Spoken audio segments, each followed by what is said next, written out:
Hello mister, আমি মারিয়া। আর আপনি? Hello, আমি ইমন। এইটুকু বলে চুপ হয়ে গেলাম। এইবার এখান থেকে গেলেই বাঁচি, না জানি মেয়েটা আবার কি বিপদে ফেলে দেয় আমাকে। যদি কিছু মনে না করেন তাহলে একটা কথা বলি। বলুন। আমি কি আপনার মোবাইল নাম্বারটা পেতে পারি? মানে ঠিক বুঝলাম না। এর আগে শুনেছি ছেলেরা মেয়েদের কাছে মোবাইল নাম্বার চাইতো, কিন্তু এখন তো দেখি এটা সম্পূর্ণ ভুল। দেখুন মিস্টার ইমন, আমি সোজাভাবে কথা বলতে পছন্দ করি।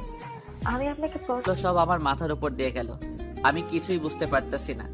আসলে আমার সাথে আগে এমন কখনোই হয়নি যে হঠাৎ করে কেউ এসে এইভাবে আমাকে প্রপোজ করেছে। আমি কি বলবো কিছুই বুঝতে পারতেছি না। আচ্ছা, আপনি একটু স্বাভাবিক হয়ে নিন আর 5 মিনিট ভাবুন। আমি একটু বন্ধুদের সাথে কথা বলে আসি। খবরদার পালানোর চিন্তা একদম ভাববেন না। মারিয়ে আমাকে কথাগুলো বলে ওর বন্ধুদের কাছে চলে গেল। ওয়াও, এটা মেয়ে নাকি আগুনের গোলা! জানা নেই শোনা নেই, হুট করে প্রপোজ! যদি বাংলাদেশের সব মেয়েগুলো এমন হতো আলহামদুলিল্লাহ, তাহলে আর কেউ সিঙ্গেল থাকতো না। আমার এখন কি করা উচিত? ধুর, কিছুই মাথায় আসতেছে না। একদিকে পরিবার, আরেকদিকে এনামুল, আবার অন্যদিকে এই মেয়ে। হায় আল্লাহ, সব প্যারা আমাকে দিতে হলো। অনেক চিন্তা করলাম, কিন্তু কোনো কিছুই ভেবে পাচ্ছি না। তখনই নাজমুলের মেসেজ। স্যার, আপনার কথা মতো আমি এনামুলের সব ব্যাকগ্রাউন্ড চেক করি, কিন্তু কিছুতেই ওর দুর্বল জায়গা খুঁজে অনেকেই জানে না যে এনামুলের একটা মেয়ে আছে। এমনকি এনামুলের পোষা চামচাগুলোও জানে না। আর মেয়েটার মা মানে এনামুলের স্ত্রী অনেক আগে মারা যায়। এর একটাই কারণ, সেটা হচ্ছে এনামুলের অন্ধকার জগৎ। এর কারণে এনামুল কোনো রিস্ক নিতে চায়নি। সে তার মেয়েকে সবসময় এ সব কিছু থেকে অনেক দূরে রেখেছে, যার কারণে তেমন কেউ জানে না যে এনামুল হকের একটা মেয়ে আছে। স্যার, সবচেয়ে মজার বিষয় হচ্ছে এই মেয়েটাই হচ্ছে এনামুলের সবচেয়ে বড় দুর্বল জায়গা। আমি আপনাকে মেয়েটার ছবি পাঠিয়ে দিচ্ছি। আর স্যার, এত বড় একটা খবর দিলাম, বিকেলে কিন্তু ট্রিটটা দিতেই হবে। এরপর আমি নাজমুলের দেওয়া ছবিটি ওপেন করে দেখতে লাগলাম। বিশ্বাস করুন, ছবিটি দেখে আমি 1 মিনিট নীরবতা পালন করি। এতই দেখি যে মেঘনা চাইতেই পানি। কথাটা না বলে পারলাম না, কারণ এইমাত্র যেই মেয়েটি আমাকে প্রপোজ করে গেছে সেই হচ্ছে এনামুলের একমাত্র মেয়ে। মারিয়াই এনামুলের মেয়ে। মনে মনে হেসে নিলাম, কারণ মারিয়া সহ ওর বন্ধুরা দূর থেকে আমাকে দেখতেছে। ওয়াও ভাই, কেয়া বাত হ্যায়! আর একটু হলেই পাখি হাতছাড়া হয়ে যেত। আমি তো মারিয়াকে ফিরিয়ে দিতে চাচ্ছিলাম, কিন্তু না, খেলা তো এখন। তুমি কি করো, কোথায় থাকো, তোমার ফ্যামিলি ব্যাকগ্রাউন্ড ভালো না খারাপ, এগুলো কি আমি কিছু জিজ্ঞেস করেছি? একবারই তুমিতে চলে এসেছে না? তাহলে কেন আমাকে ভালোবাসতে পারবে না? আমি তোমার কাছে অন্য মেয়েদের মতো দামি দামি গিফট চাইবো না, বড় কোনো রেস্টুরেন্টে গিয়ে ট্রিট চাইবো না। আমাকে শুধু এক সাগর ভালোবাসা দিলেই আমি খুশি। বিশ্বাস করো, আমি তোমার কাছে আর কিছু চাইবো না। কিন্তু কোনো কিন্তু না। আমি তোমাকে ভালোবাসি আর তুমিও আমাকে পছন্দ করো, এর মানে ভালোবাসো। সো আর কোনো কিন্তু না। এই শোনো, আমি এখন বাসায় যাব। অনেক গরম পড়েছে আজকে। ইস, তুমি তো পুরোই ঘেমে গেছো। এখনই চলো, তোমাকে বাসায় নামিয়ে দিয়ে আসবো।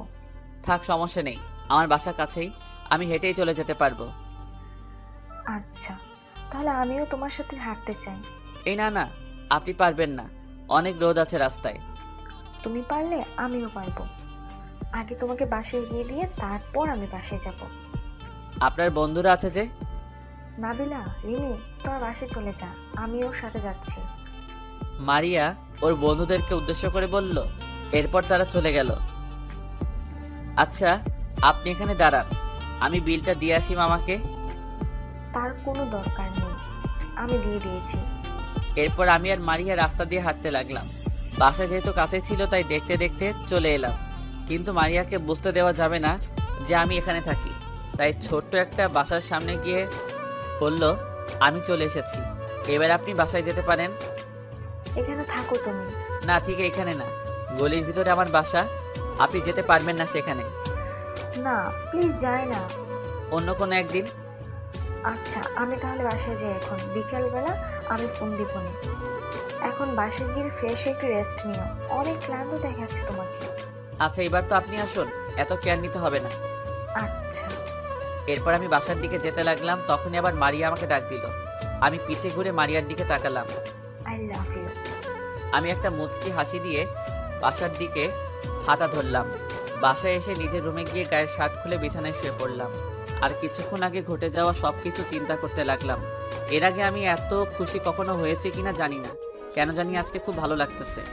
মারিয়ার সাথে মাত্র কয়েক ঘন্টার পরিচয়, কিন্তু মারিয়ার আচরণ দেখে বোঝার কোনো সিস্টেম নেই যে আমরা মাত্র আজকে পরিচিত হলাম। মেয়েটা অনেক ভালো। আসলে কি মেয়েটা এমন নাকি অন্য কিছু? আমাকে ভুলে গেলে চলবে না। এটা এনামুলের মেয়ে। এনামুলের একটা চাল হতে পারে এইটা, তাই আমাকে আরো সাবধান হতে হবে। যেই মাত্র চোখ বুজে ঘুমানোর চেষ্টা করতেছি, তখনই মারিয়ার হাসি ভরা মুখটা আমার চোখের সামনে ভেসে উঠতেছে। তবে একটা জিনিস অস্বীকার করা যাবে না যে মারিয়া সিমলার থেকে অনেক সুন্দর। মারিয়ার কথা চিন্তা করতে করতে ঘুমিয়ে গেলাম। বিকেলবেলা জান্নাত আর সিমলা দুজনে ছাদে বসে গল্প করতেছিল। আর হ্যাঁ, আপনাদেরকে তো বলাই হয়নি, জান্নাত আর সিমলা দুজনে অনেকটা ফ্রেন্ডের মতো। অনেকদিন ধরে আছে এক বাসায়। কথা বলতে বলতে জান্নাত একটা প্রশ্ন করে সিমলাকে। আচ্ছা আপু, তুমি এইভাবে আর কতদিন একা একা থাকবে? এইবার তো বিয়েটা করে নাও। জান্নাত, তুমি তো সব কিছুই জানো। আমি তোমার ভাইয়ের জন্য নিজের সব কিছু ছেড়ে এখানে পড়ে আছি। আমার বিশ্বাস শ্রাবণ একদিন ঠিকই ফিরে আসবে। আর আমি যদি ওকে সব কিছু খুলে বলি, তাহলে ও আমার উপরে বেশি সময় রাগ করে থাকতে পারবে না। আচ্ছা আপু, তুমি ভাইয়া যদি কোনোদিন ফিরে না আসে তাহলে কি করবে তুমি? সিমলা একটা মুচকি হাসি দিয়ে, শ্রাবণ ফিরে আসবে, ওকে ফিরে আসতেই হবে। আর যদি কোনোদিন ফিরে না আসে, তাহলে আর কি করা যাবে? এইভাবেই বাকি জীবনটা পার করে দেব। এত ভালোবাসো ভাইয়াকে? সেটা তোমার থেকে ভালো আর কে জানে। আপু, মনে করো ভাইয়া যদি বিয়ে করে ফেলে তাহলে কি করবে? আমি শ্রাবণকে খুব ভালো করেই চিনি। এটা অসম্ভব, শ্রাবণের দ্বারা এটা সম্ভব না। আর যদি বিয়েও করে নেয়, তাহলে বুঝে নেব যে ওইটা আমার শ্রাবণ না। আরে আপু, চিন্তা নেই, ভাইয়া ঠিকই একদিন এসে পড়বে।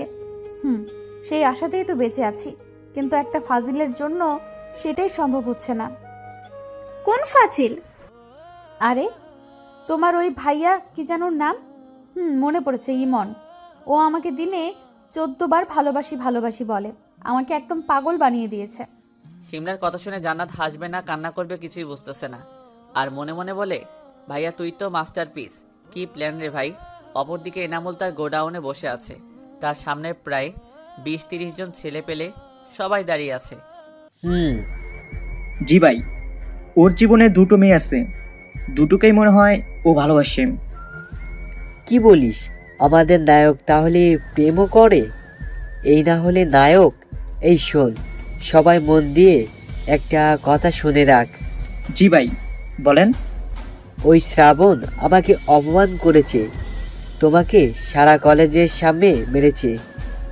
এখন লোকজন আমাকে তেমন ভয় পায় না, তাই প্রথমে ওর কাছের মানুষদের সরিয়ে দিব। অ্যাট লাস্টে ওকে সবার সামনে কুত্তার মতন মারবি। জি ভাই, আপনি নিশ্চিন্ত হয়ে থাকুন। এই রবি সময় বুঝে ওর উপরে আক্রমণ করবে। বিকেলবেলা ঘুম ভেঙে গেলে ফোনের আওয়াজে আমি ঘুমিয়ে ঘুমিয়ে ফোনটা রিসিভ করলাম। Hello hello. ওই, তুমি এখনো ঘুমিয়ে আসছো? সে কখন বাসায় গেছো খেয়াল আছে? খুব ঘুম পেয়েছিল। তাড়াতাড়ি ফ্রেশ হয়ে তোমার বাসার পাশে পার্কে চলে এসো। তোমাকে একটু মন ভরে দেখতে ইচ্ছে করতেছে। আমাকে দেখার কি আছে? বুঝি না আপনার কাণ্ড। ভাইয়া, তুই কি ফ্রি আছিস? না, আজকে একটু কাজ আছে। কেন, কিছু হয়েছে? না, এমনিতেই। আচ্ছা ঠিক আছে, তাহলে অন্য একদিন বলবো। আচ্ছা। এরপর ফোনটা রেখে দিলাম। আজকে বিকালে আবার নাজমুলকে ট্রিট দেওয়ার কথা। আল্লাহ, কোন দিকে যে যাই আমি তাড়াতাড়ি তৈরি হয়ে বাসা থেকে বের হলাম। একটু স্বাভাবিকভাবেই গেলাম। বাসার সামনে থেকে একটা রিক্সা নিয়ে মারিয়ার বলা পার্কের দিকে যেতে লাগলাম। প্রায় 10 মিনিট পরে গন্তব্যস্থানে পৌঁছে গেলাম। রিক্সাওয়ালা মামাকে ভাড়া দিয়ে আমি পার্কের ভিতরে ঢুকলাম। অনেকদিন পার্কে আসা হয়নি, সময়ই হয়ে ওঠে না। আমি আশেপাশে দেখতে লাগলাম। তখনই খেয়াল করলাম মারিয়া একটা বেঞ্চে বসে আমাকে হাত নাড়িয়ে সেখানে যেতে বলতেছে। আমিও ভদ্র ছেলের মতো মারিয়ার কাছে গেলাম। এরপর যথাসম্ভব দূরত্ব বজায় রেখে মারিয়ার পাশে বসে পড়লাম। দুপুরে খাবার খেয়েছো? খেয়েছি। আপনি? মিথ্যা বলে কোনো লাভ নেই। আমি জানি তুমি মিথ্যা বলতেছো, তোমার চোখ দেখে বোঝা যাচ্ছে। চলো আমরা একসাথে একটা রেস্টুরেন্টে যাই, সেখানে গিয়ে কিছু খেয়ে আসি। না, আমি যাব না। আমার কাছে এখন টাকা নেই।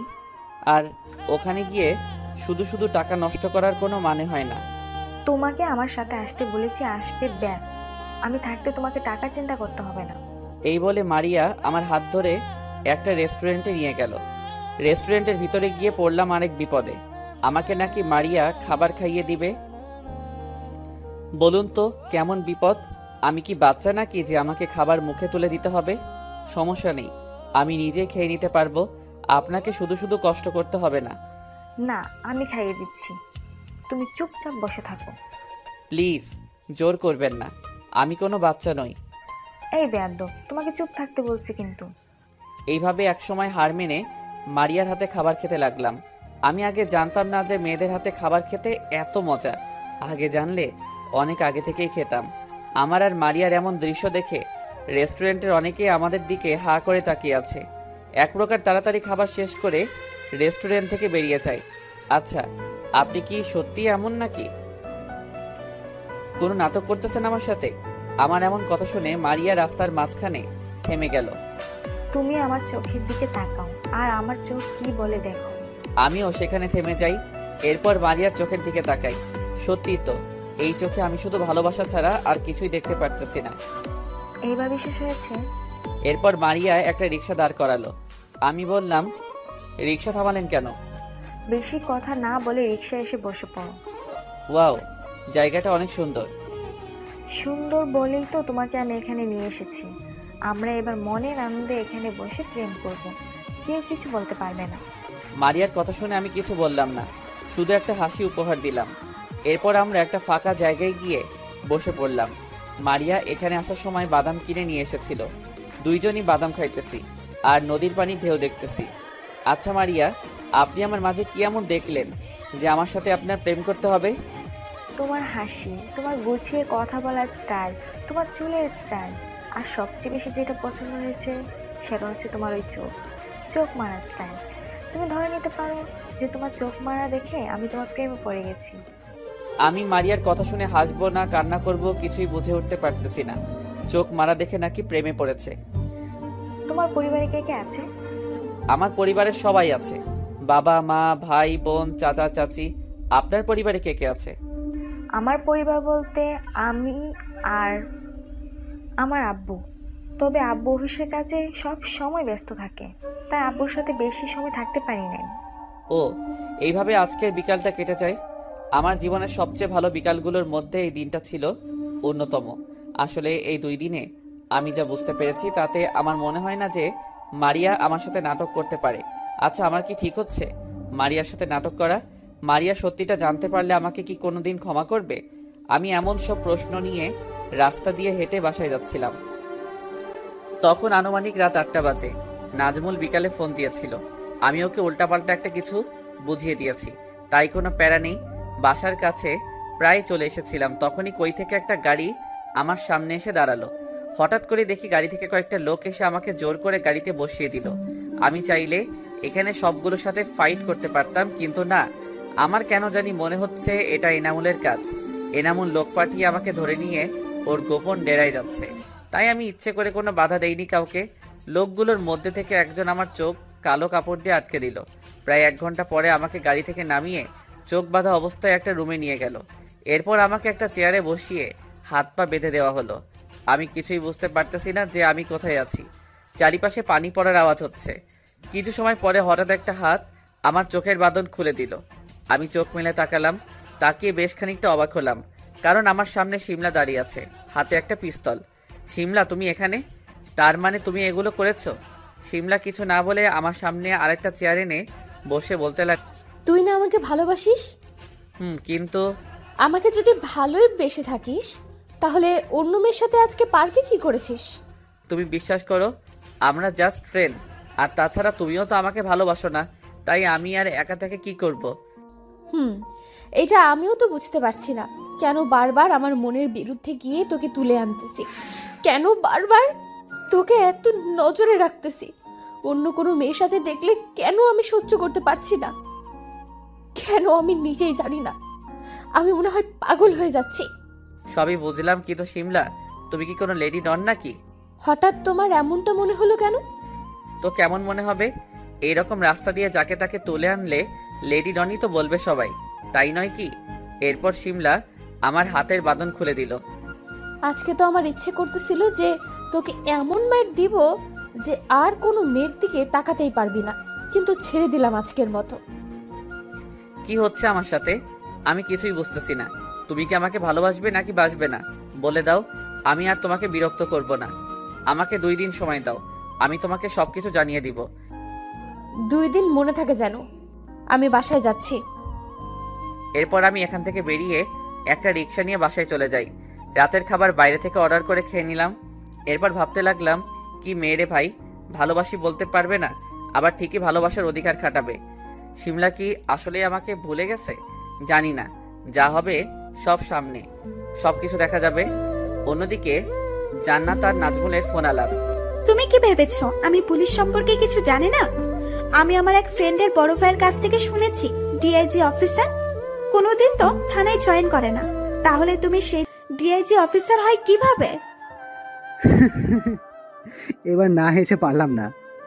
আসলে পুলিশ আমার হওয়া উচিত ছিল না, আমার বাবুটার পুলিশ হলে ভালো হতো। এই, তুমি এইসব না বলে আমার প্রশ্নের উত্তর দাও। শোনো, তোমাকে সবকিছু খুলেই বলি।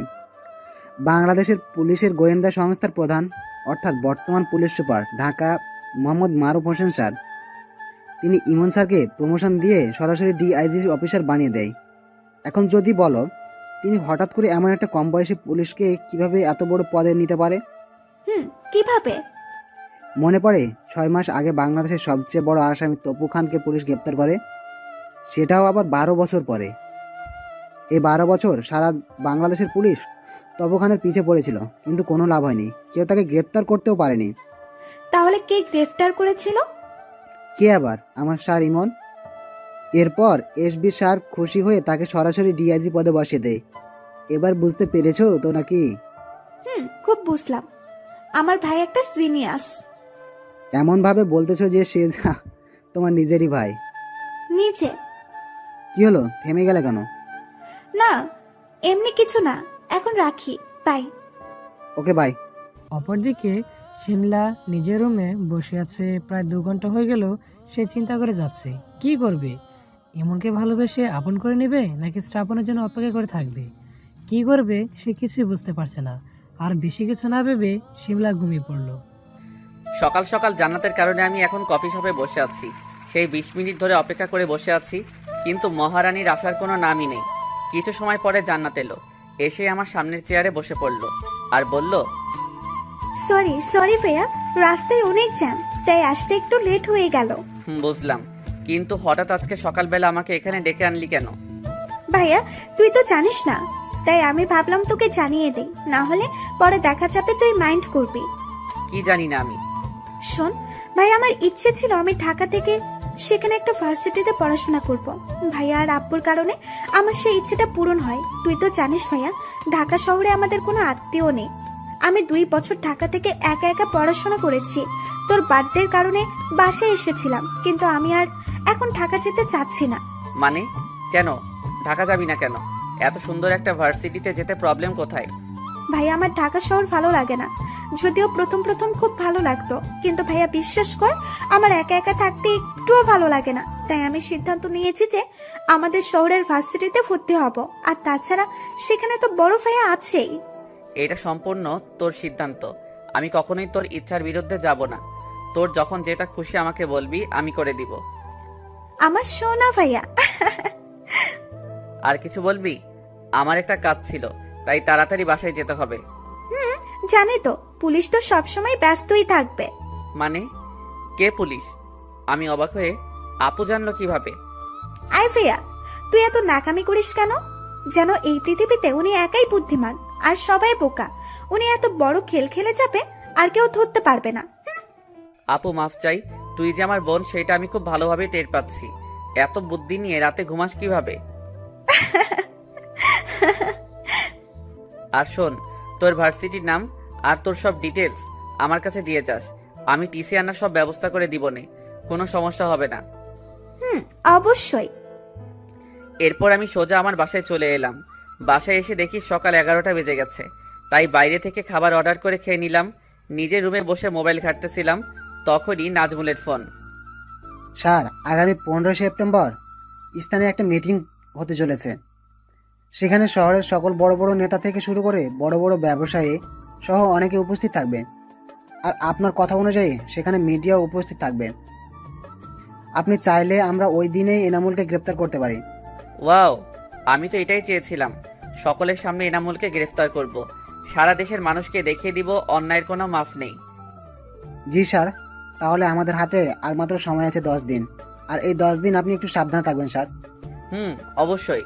এরপর কিছু প্ল্যানের কথা বলে আমি ফোনটা রেখে দিলাম। এনামুল, তোর সময় ফুরিয়ে এসেছে, আর মাত্র 10টা দিন। এরপর থেকে তোর স্থান হবে অন্ধকার কারাগারে। শিমলা সকালবেলা ঘুম থেকে উঠে ফ্রেশ হয়ে অফিসের উদ্দেশ্যে বেরিয়ে যায়, কিন্তু অফিসে গিয়ে কিছুতেই কাজে মন বসাতে পারছে না। তাই সে তার গাড়ি নিয়ে একটা নির্জন ফাঁকা জায়গায় চলে যায়। গাড়ি থেকে নেমে একা একা হাঁটতে লাগে। আশেপাশে তেমন কোনো কাজ নেই। তখনই শিমলার চোখ যায় একটা ছেলে আর একটা মেয়ের দিকে। ছেলে মেয়ে দুজন একে অপরের হাত ধরে আস্তে আস্তে হাঁটতেছে আর গল্প করতেছে। মাঝে মাঝে অনেক হালকা এসে উঠতেছে মেয়েটা। এটা দেখেই শিমলার বুক কেঁপে ওঠে আর মনে মনে ভাবতে লাগে, কি করে যে সে তার অতীত ভুলে গেল, কি করে সে শ্রাবণকে ভুলে গেল। একটা মানুষকে ভুলে যাওয়া কি এতটাই সহজ? আজকে আবার সবকিছু মনে পড়ে গেল শিমলার। পুরনো প্রেমটা যেন আবার চুপি চুপি ডাক দিচ্ছে। মনে পড়ে সেই দিনগুলোর কথা। কত ক্লাস ফাঁকি দিয়েছে সে। শিমলার শ্রাবণ এভাবেই ঘুরতে বেরিয়েছে। কত সব স্মৃতি জমা পড়ে আছে, হয়তো একটা নাড়া দিলেই সবকিছু জেগে উঠবে। স্কুলের কত ক্লাসই না ফাঁকি দিয়ে সে আর শ্রাবণ সিনেমা দেখতে গেছে, সেটা হয়তো গুনে গুনেও শেষ করা যাবে না। তখন বয়সটা কম হলেও ভালোবাসা কোনো কমতি ছিল না। শিমলা এবার নিজেই নিজেকে প্রশ্ন করে, আমি কি সেই শিমলা যে কিনা শ্রাবণের ভালোবাসা পাওয়ার জন্য নিজের পরিবার ছেড়ে দূরে পড়ে আছি? আমি কি করে একটা অচেনা ছেলেকে পেয়ে আমার শ্রাবণকে ভুলে যেতে পারি? কি করে? এখন ইচ্ছে করতেছে গাড়িতে থাকা বন্দুকটা দিয়ে নিজেই নিজেকে গুলি করতে। না, আর না। আমি ইমনকে আজকে আর এখনই সরাসরি ভাবে জানিয়ে দেব আমি ওকে ভালোবাসি না। আমি শুধুমাত্র শ্রাবণকে ভালোবাসি, আর কাউকে আমি ওর জায়গায় বসাতে পারবো না। এরপর শিমলা গাড়িতে উঠে জোরে ড্রাইভ করতে লাগে। যেখানে 30 মিনিটের রাস্তা সেখানে শিমলা 10 মিনিটে পৌঁছায়। মারিয়া খুশির কোনো সীমা নেই আজ। সে এত খুশি আগে কখনো হয়েছে কিনা তা মারিয়া জানা নেই, কারণ সে তার পছন্দের মানুষকে পেয়ে গেছে। মারিয়া শহরের সবচেয়ে বড় ভার্সিটিতে পড়াশোনা করতেছে, আর 2 বছর পরেই তার পড়াশোনা কমপ্লিট হয়ে যাবে। মারিয়া স্কুল লাইফ থেকে শুরু করে ভার্সিটি লাইফ পর্যন্ত অনেক ছেলেকে দেখেছে, কিন্তু আজ পর্যন্ত কেউ তার মনের মতো হতে পারে নাই। সে এখন খুব খুশি, কারণ মারিয়া বিশ্বাস করে সে তার লাইফের জন্য বেস্ট একজন পেয়ে গেছে, যে টাকাকে ভালোবাসে না, ভালোবাসে শুধু মারিয়াকে। মারিয়া ঘুম থেকে উঠে সকালে নাস্তা করে শ্রাবণকে ফোন করে। হ্যালো, আমার জান পাখি কি করে? শ্রাবণ মারিয়ার ফোন রিসিভ করেই যেন পুরো বেকুব হয়ে যায়। মেয়েটা তো ভারী বেয়াদব। 2 দিনে পরিচয় জান পাখি। জি, বসে আছি। এই, তুমি আপনি আপনি বলো কেন? এখন থেকে তুমি বলে ডাকবে, ওকে? আচ্ছা, তুমি করে বলবো। সকালে নাস্তা খেয়েছো? আপনি সরি, তুমি খেয়েছো? খেয়েছি। আচ্ছা মারিয়া, একটা কথা বলবা? বলবো না কেন? তোমার হাজার কথা উত্তর দিতে আমি রাজি। আচ্ছা, তুমি আমার মতো একটা গরিব ছেলেকে ভালোবাসলে কেন? তুমি একটা কথা ভালো করে শুনে নাও। ভালোবাসা গরিব ধনী দেখে হয় না। আমার তোমাকে ভালো লাগে তাই তোমাকে ভালোবাসি, আর তোমার সাথে সারা জীবন কাটাতে চাই এইভাবে। আচ্ছা, কোনোদিন যদি আমি তোমাকে ছেড়ে চলে যাই, তখন আমি জানি তুমি আমাকে কখনই ছেড়ে যাবে না, আর যদি যাও তাহলে বিশ্বাস করো আমি মরে যাব। মারিয়া যে এতটা সিরিয়াস হয়ে যাবে আমি ভাবতে পারি নাই, কারণ আমি মারিয়ার সাথে 2 দিন কথা বললেও জানি ও এখন কি করতেছে। মারিয়া এখন মুখ চেপে কান্না করতেছে, আমি শিওর। আহা, তুমিও না? আমি তো মজা করতেছি। পাগলি একটা, কান্না বন্ধ করো এবার। আর কখনো এমন কথা বলবে না কিন্তু। আচ্ছা, এরপর আরো কিছু সময় কথা বলে ফোনটা রেখে দেই। আজকে সারাদিনে আর কোনো কাজ নেই, তাই আমি আর কোনো কিছু না বিছানায় শুয়ে পড়লাম। অনেকদিন এত আরাম করে ঘুমানো হয় না, তাই তাড়াতাড়ি চোখে ঘুম চলে এলো। বিকালবেলা শিমলার ফোনে ঘুমটা ভেঙে যায়। আমি বিছানা থেকে উঠে শিমলার ফোন রিসিভ করি। ইমন, তুমি এখন কোথায় আছো? কোথায় আবার? বাসায় ঘুমিয়েছিলাম। কিন্তু কেন? তুমি এখন পার্কে আসতে পারবে? পারবো, কিন্তু হঠাৎ এই সময়ে তুমি আমাকে পার্কে ডাকতেছো কেন? তোমার উত্তর বলার জন্য। এত তাড়াতাড়ি সিদ্ধান্ত নিয়ে নিলে? বাহ, ভালোই হলো তাহলে। আমি আসতেছি, একটু অপেক্ষা করো। হুম। আমি শিমলার ফোন কেটে দিয়ে চোখে মুখে পানি দিয়ে বাসা থেকে বের হই। বাসার সামনে একটা রিক্সা পেয়ে যাই, তাই আর কষ্ট করে হেঁটে যেতে হয়নি। আমি রিক্সা ভাড়া দিয়ে পার্কের ভিতরে ঢুকি। আশেপাশে একটু দেখতেই আমি শিমলাকে খুঁজে পেয়ে যাই, আর কোথাও না দাঁড়িয়ে সোজা শিমলার কাছে চলে যাই। বলো, তোমার উত্তর কি? আগে এখানে বসে নাও, তারপর বলতেছি। আমি শিমলার পাশে বসে বললাম, এইবার বলো, কি সিদ্ধান্ত নিলে? দেখো ইমন, তুমি যথেষ্ট ভালো একটা ছেলে, যে কোনো মেয়ে তোমার প্রেমে পড়ে যাবে, কিন্তু কিন্তু কি? কিন্তু আমি তোমাকে ভালোবাসতে পারবো না। কেন? কারণটা আমার একান্তই পার্সোনাল। প্লিজ বলো, না হলে যে আমার রাতে ঘুম আসবে না। আমি অন্য একজনকে ভালোবাসি। কাকে? নাম কি? নাম হচ্ছে শ্রাবণ। ও আচ্ছা, ভালো নাম। আমার সাথে পরিচয় করিয়ে দিচ্ছ কবে? ও আজ প্রায় 8 বছর ধরে বাসায় নেই, আর কোনোদিন ফিরে আসবে কিনা আমি জানি না। আমি ওকে সেই স্কুল জীবন থেকে ভালোবেসে আসতেছি। সব কিছুই ঠিক ছিল, কিন্তু আমার একটা ভুলের কারণে শ্রাবণ আমাকে ছেড়ে, তার পরিবার ছেড়ে বহু দূরে চলে যায়। কোথায় গেছে, কি করতেছে, কেমন আছে আমি কিছু জানি না। তবুও আমি শ্রাবণকে ভালোবাসি। শ্রাবণ যদি কোনোদিন ফিরেও না আসে, তবুও আমি ওর জন্য সারা জীবন অপেক্ষা করে থাকবো। আচ্ছা, বুঝলাম, কিন্তু তোমাদের ব্রেকআপের কারণ কি ছিল? ব্রেকআপের কারণ ছিলাম আমি শ্রাবণকে বাধ্য করে আমাদের টানা 2 বছরের রিলেশন ব্রেকআপ করি। এখানে সম্পূর্ণ ভুল আমার ছিল, কিন্তু আমি কি করতাম? আমি যে সেই দিন খুব অসহায় ছিলাম। কি ভুলের কথা বলতেছো তুমি? আমি তো কিছুই বুঝতেছি না। প্লিজ একটু খুলে বলবে? আমাকে তো আর বয়ফ্রেন্ড বানালে না, তাহলে অন্তত আমাকে বন্ধু মনে করে যদি ব্রেকআপের কারণটা বলতে। কেন তুমি ইচ্ছে করে সব সম্পর্কে রীতি টেনেছিলে? আচ্ছা, তোমার যখন এতই শোনার ইচ্ছে, তাহলে আমি বলতেছি। এরপর শিমলা আমাদের 8 বছর আগে রিলেশনের ব্রেকআপের কারণ বলতে লাগলো, যেই কারণ আমি আজ পর্যন্ত জানি না। আমি তো খুবই এক্সাইটেড, কারণ এমন কি কারণ হতে পারে যে কারণে শিমলা আমার সাথে ব্রেকআপ করেছিল। শিমলার অতীত। আমার পরিবার বলতে আমি, আব্বু, আম্মু আর আমার থেকে এক বড় ভাইয়া, এই 4 জন নিয়েই আমাদের পরিবার। আব্বু একটা স্কুলের শিক্ষক ছিলেন, আর আম্মু বাসার সকল কাজ করত। তখন ভাইয়া লেখাপড়া প্রায় শেষ। আমার বাসার সবাই আমাকে খুব ভালোবাসতো। আব্বু আমাকে অনেক স্বাধীনতা দিয়েছিল। আব্বুর ইচ্ছা ছিল আমি লেখাপড়া করে অনেক বড় হব। সবকিছুই ঠিকঠাক চলছিল, কিন্তু হঠাৎ আমার সাথে শ্রাবণের দেখা। তখন আমি জিএসসি পরীক্ষার্থী। এর আগে আমি আমার মামার বাসায় থাকতাম। আব্বুকে কোনো এক কারণে আমাকে বাসায় নিয়ে আসে।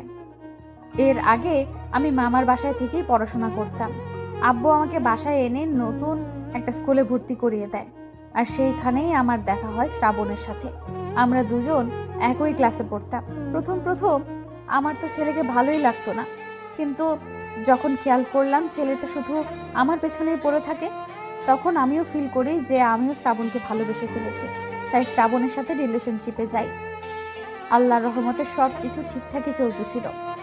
দেখতে দেখতে আমাদের রিলেশনশিপের 2 বছর চলে যায়, কিন্তু এর মাঝে আমি একটুও বুঝতে পারি নাই যে শ্রাবণ আমাকে ভালোবাসে না। বরং আমি আরো অবাক হয়ে দেখতাম যে পাগলটা আমাকে কত ভালোবাসে। আরে ভাই, ব্রেকআপ কিভাবে হলো সেটা বলেন। এই প্রেম কাহিনী শুনে কি কোনো লাভ আছে? তখন আমরা এসএসসি পরীক্ষার্থী। আমাদের পরীক্ষার আর মাত্র কিছুদিন বাকি। আমি আর শ্রাবণ দুজনেই পরীক্ষার প্রস্তুতি নিচ্ছিলাম। হঠাৎ একদিন সকালে আমি স্কুলে যাওয়ার জন্য তৈরি হচ্ছিলাম, তখন ভাইয়া আর আব্বু আমার রুমে আসে। এসেই আমাকে ভাইয়া একটা থাপ্পড় মারে খুব জোরে। ভাইয়াকে আমি একটু বেশি ভয় পেতাম। আমি মুখে হাত দিয়ে ভাইয়াকে জিজ্ঞেস করলাম, ভাইয়া তুমি আমাকে মারলে? তোকে এই থাপ্পড়টা যদি আরো আগে দিতাম, তাহলে আজকের লোকের মুখে এমন বাজে কথা শোনা লাগতো না আমাদের। আব্বু তুমিও? কি করেছি আমি? কি করেছিস আবার জিজ্ঞেস করতেছিস? তোকে তো ইচ্ছে করতেছে আমি মেরেই ফেলাই। প্লিজ বলবে আমি কি করেছি? তুই কাল বিকেলে একটা ছেলের হাত ধরে কোথায় গেছিলি? ভাইয়ার এমন কথায় খুব ঘাবড়ে যাই আমি, কারণ কাল বিকেলে শ্রাবণের সাথে আমি পার্কে গিয়েছিলাম।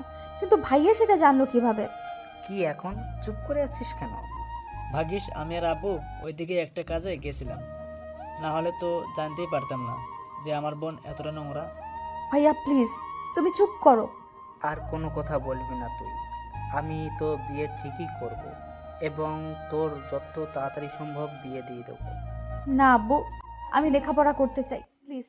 অনেকবার এমন করে বলার পরে আব্বু একটা শর্ত দেয়, যে শর্তে বলা হয়েছিল আমি যদি শ্রাবণের সাথে ব্রেকআপ করে নিই তাহলে আব্বু আমাকে বিয়ে দেবে না, লেখাপড়া করাবে।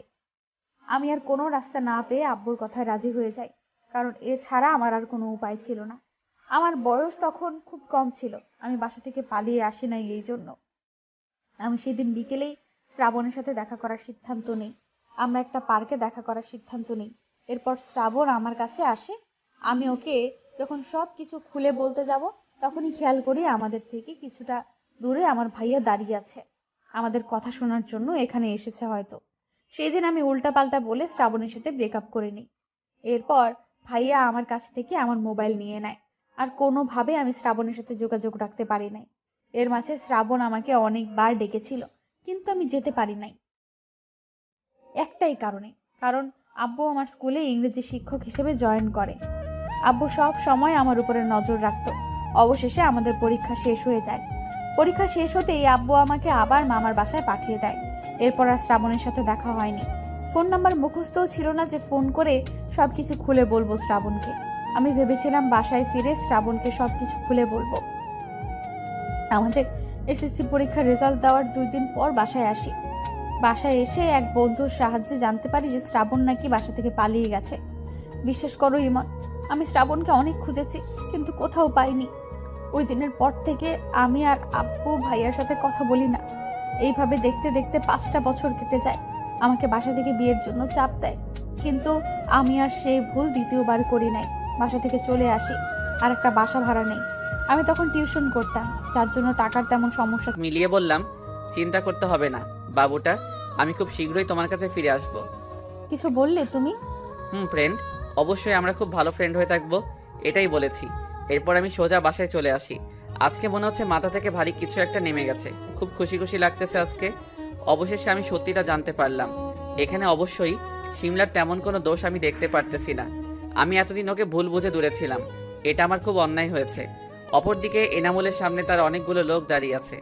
এর মধ্যে থেকে রবি নামের ছেলেটি এগিয়ে এনামুলের সামনে গেল। রবি, কত দূর হলো? আর কত অপেক্ষা করতে হবে আমাদের? ভাই, চাবনের একটা গার্লফ্রেন্ড আছে। আমরা যদি ওর গার্লফ্রেন্ডকে উপরে পাঠিয়ে দিই তাহলে চাবেন অনেক কষ্ট পাবে। আমি তো এটাই চাই। প্রথমে ও খুব কষ্ট পাবে, এরপর সকলের সামনে ওকেও উপরে পাঠিয়ে দিব। ভাই, তাহলে মেয়েটাকে উপরে পাঠিয়ে দিব? অবশ্যই। এই যে দেখে নে এই মেয়েটাকে। কালকের ভিতরে আমি যেন খবর পাই যে এই মেয়েটি আর দুনিয়াতে নেই। ভাই, এই যে তুই সেই মেয়ে, মানে শ্রাবণের গার্লফ্রেন্ড। উফ, তোরা এত প্রশ্ন করিস কেন? বুঝি না। যেটা করতে বলেছি মন দিয়ে কাজটা কর। ওকে ভাই। বাসায় এসেই পড়লাম আরেক বিপদে। মারিয়ার একের পর এক ফোন। আমার মনে হচ্ছে মারিয়ার সাথে অন্যায় করতেছি। শুধু অন্যায় না, অনেক বড় অন্যায় করতেছি। না, আমাকে যে করি হোক সব সত্যিটা মারিয়াকে খুলে বলতে হবে।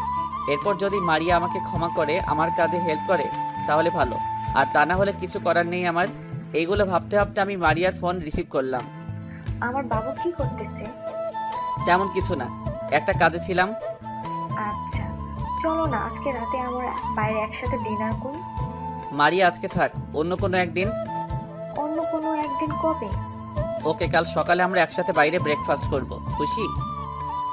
খুব খুশি। Love you. আচ্ছা মারিয়া, একটা কথা বলবো। একটা কেন, তোমার হাজার কথা বলবো। এই যে একটু আগে তুমি 12টা কল করলা, আমি একবারও রিসিভ করি নাই, এতে তুমি বিরক্ত হও না? আরে বিরক্ত হবো কেন? নিশ্চয় তুমি কোনো কাজে ছিলে, যার কারণে ফোন রিসিভ করতে পারো নাই। আর তাছাড়া ভালোবাসা মানুষের উপর কেউ কখনো বিরক্ত হয় না। আমি যে তোমাকে খুব খুব ভালোবাসি। মারিয়ার কথাগুলো শুনে বুকটা কেঁপে উঠল। আমি জেনে শুনে এত বড় একটা অন্যায় করে ফেললাম, এটা আমার একদম উচিত হয়নি। মেয়েটা আমাকে যে পাগলের মতো ভালোবাসে, তাহলে কি করে আমি ওকে এই কথাগুলো বলবো? আচ্ছা, কালকে দেখা হচ্ছে। এরপর আমি ফোনটা কেটে দিলাম। আর বেশি চিন্তা না করে আমি জান্নাতকে ফোন দিলাম। হ্যালো ভাইয়া, হঠাৎ আজকে আমাকে ফোন দিলি, কাহিনী কি? তুই এখন কোথায় তাই বল আগে। কোথায় আবার? বাসায় সকলের সাথে ড্রয়িং রুমে বসে আছি, আড্ডা দিতেছি। বাসার গাড়িটা নিয়ে আমার বাসার সামনে চলে আয় এক্ষুনি। কেন? বাসায় যাব, আব্বু আম্মুর সাথে দেখা করব। আর কতদিন এইভাবে একা একা ভূতের মতো থাকবো? আমারও তো ইচ্ছে করে তোদের মতো সকলের সাথে বসে আড্ডা দিতে। ভাইয়া তুই সত্যি বলতেছিস? বাসার সকলে জান্নাতের এমন কথা শুনে অবাক হলো। সত্যি। তুই তাড়াতাড়ি গাড়ি নিয়ে চলে আয়। ওকে ভাইয়া, তুই মাত্র 10 মিনিট অপেক্ষা কর, আমি এক্ষুনি আসতেছি। জান্নাত ফোন কেটে দেওয়ার পর লক্ষ্য করলো পরিবারের সবাই তার দিকে হাঁ করে তাকিয়ে আছে। তোমরা কি দেখো এইভাবে? জান্নাত মা, কার সাথে কথা বলতেছিলে? তাও আবার এত খুশি হয়ে? সেটাও আবার চিল্লায় চিল্লায় মনে হয় উনি লটারি জিতেছে। আজকে তোমাদের জন্য অনেক বড় একটা সারপ্রাইজ আছে, তার সাথে কথা বলতেছিলাম। কি সারপ্রাইজ?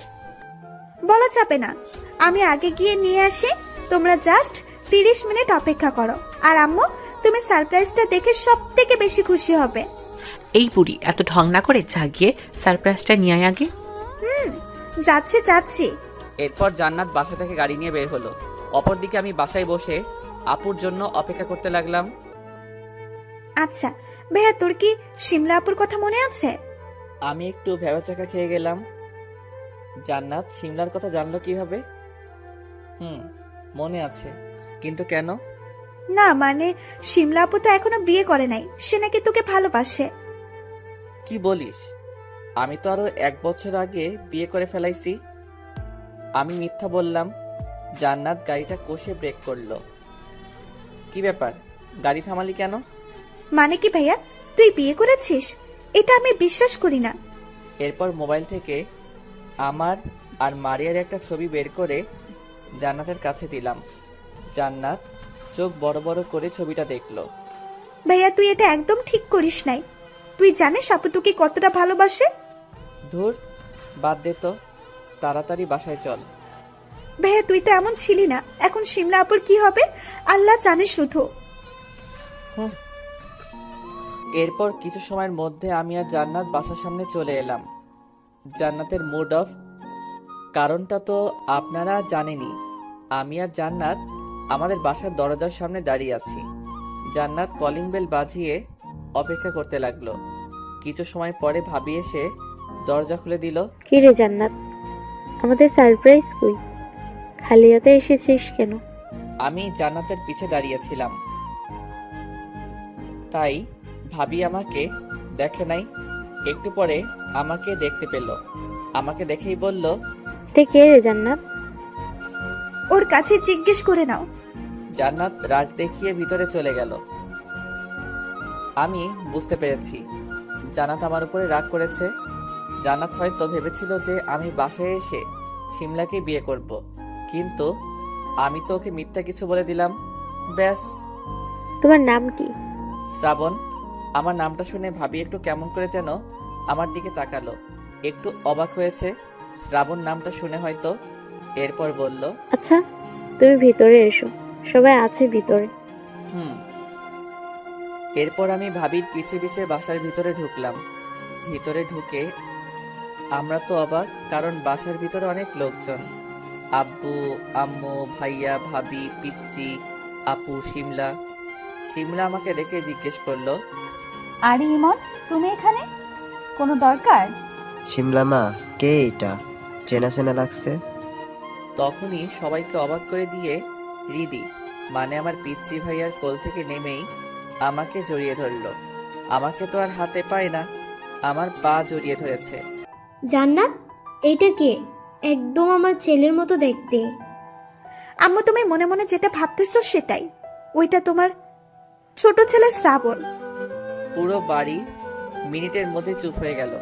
বাড়ির সকলে আমার দিকে তাকিয়ে আছে। আমি দেখে বুঝতেই পারতেছি যে এরা কেউ বিশ্বাস করতে পারতেছে না যে আমি এমন কাণ্ড করতে দেরি, কিন্তু আম্মুর আমাকে জড়িয়ে ধরতে 1 মিনিটও দেরি নেই। আম্মু আমাকে জড়িয়ে ধরে সে কি কান্না, কপালে মুখে সব জায়গায় একভাবে চুমু দিয়ে যাচ্ছে, যেন আমি ছোট একটা বাচ্চা। আমি কথা বলার শক্তি পাচ্ছি না, কি বলবো। এত বছর পরে যে আম্মুকে কাছে পেয়েছি। প্রায় 5 মিনিট পরে আমাকে ছেড়ে দিয়ে আম্মু বলতে লাগলো, বাবা তুই কোথায় ছিলি এতদিন? জানিস তোকে আমি কত জায়গায় খুঁজেছি কিন্তু পাই নাই। কেন সেদিন রাগ করে চলে গিয়েছিলি? তোর কি একবারও মনে পড়ে নাই আমার কথা? আমি আমার পকেট থেকে টিস্যু পেপার বের করে আম্মুর চোখের পানি মুছে দিলাম আর বললাম, আম্মু আমাকে মাফ করে দাও। আমি যে অনেক বড় ভুল করে ফেলেছি তোমাকে ছেড়ে গিয়ে। আমি বাসার সকলের দিকে এক পলক তাকালাম।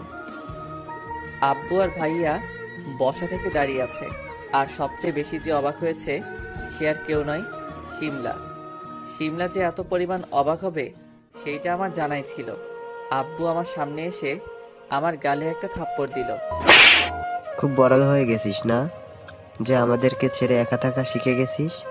আমি না হয় ভুল করে সেই দিন একটু বেশি বলে ফেলেছি, না হয় 2-1টা থাপ্পড় দিয়েছিলাম, তাই বলে কি আমার এত বড় শাস্তি প্রাপ্য ছিল? জীবনে এই প্রথমবার আমি আব্বুর চোখে পানি দেখলাম, তাই আর নিজেকে কন্ট্রোল করতে পারলাম না। কাঁধের ব্যাগ মাটিতে ফেলে দিয়েই আব্বুকে খুব শক্ত করে জড়িয়ে ধরলাম। আব্বু আমাকে মাফ করে দাও। এই পাগল, তুই নিজের বাবার কাছে মাপ চাইতেছিস? তখনই হঠাৎ করে ভাইয়া বলল, তোমাদের কথা শেষ হলে আমি একটু শ্রাবণীর সাথে কথা বলতে চাই। তোর নিজের ভাই বলতে পারিস। দেখো ভাইয়া, এমনিতেই আব্বু গাল লাল করে দিয়েছে, এখন কিন্তু তোমার কাছ থেকে মার খেতে পারবো না। এইটা বলার পরে বাসার সকলে একসাথে হেসে উঠল। অনেক হয়েছে, এবার আমার ছেলেকে আমি কাছে পেয়েছি, আর কেউ ওকে কিছু বলতে পারবে না। শ্রাবণ আব্বু তুই আমার সাথে চল, তোকে তোর রুম দেখিয়ে দিই। অনেক ক্লান্ত লাগতেছে তোকে। আরে আম্মু, আমি একদম ঠিক আছি। কোনো কথা নয়, আমার সাথে চল। এরপর আম্মু আমাকে তার সাথে নিয়ে গেল। কিন্তু মজার বিষয় হচ্ছে, এটা তো আমার সেই রুম। পুরো বাসার এই রুমটা আমার খুব ভালো লাগতো, তাই আমার জোরাজোরিতে আব্বু আমাকে এই রুমে থাকতে দেয়। আর আজকে 8 বছর পরে এসেও সেই রুম। এই না হলে আম্মু, আম্মু ইউ আর দ্য বেস্ট। দেখে নে সবকিছু ঠিকঠাক আছে কিনা। আমি তোর জন্য খাবার রান্না করতে যাই, আজকে তোকে নিজের হাতে খাইয়ে দেব। ওকে আম্মু, তুমি যাও। এদিকে বাসার সবাই অনেক খুশি।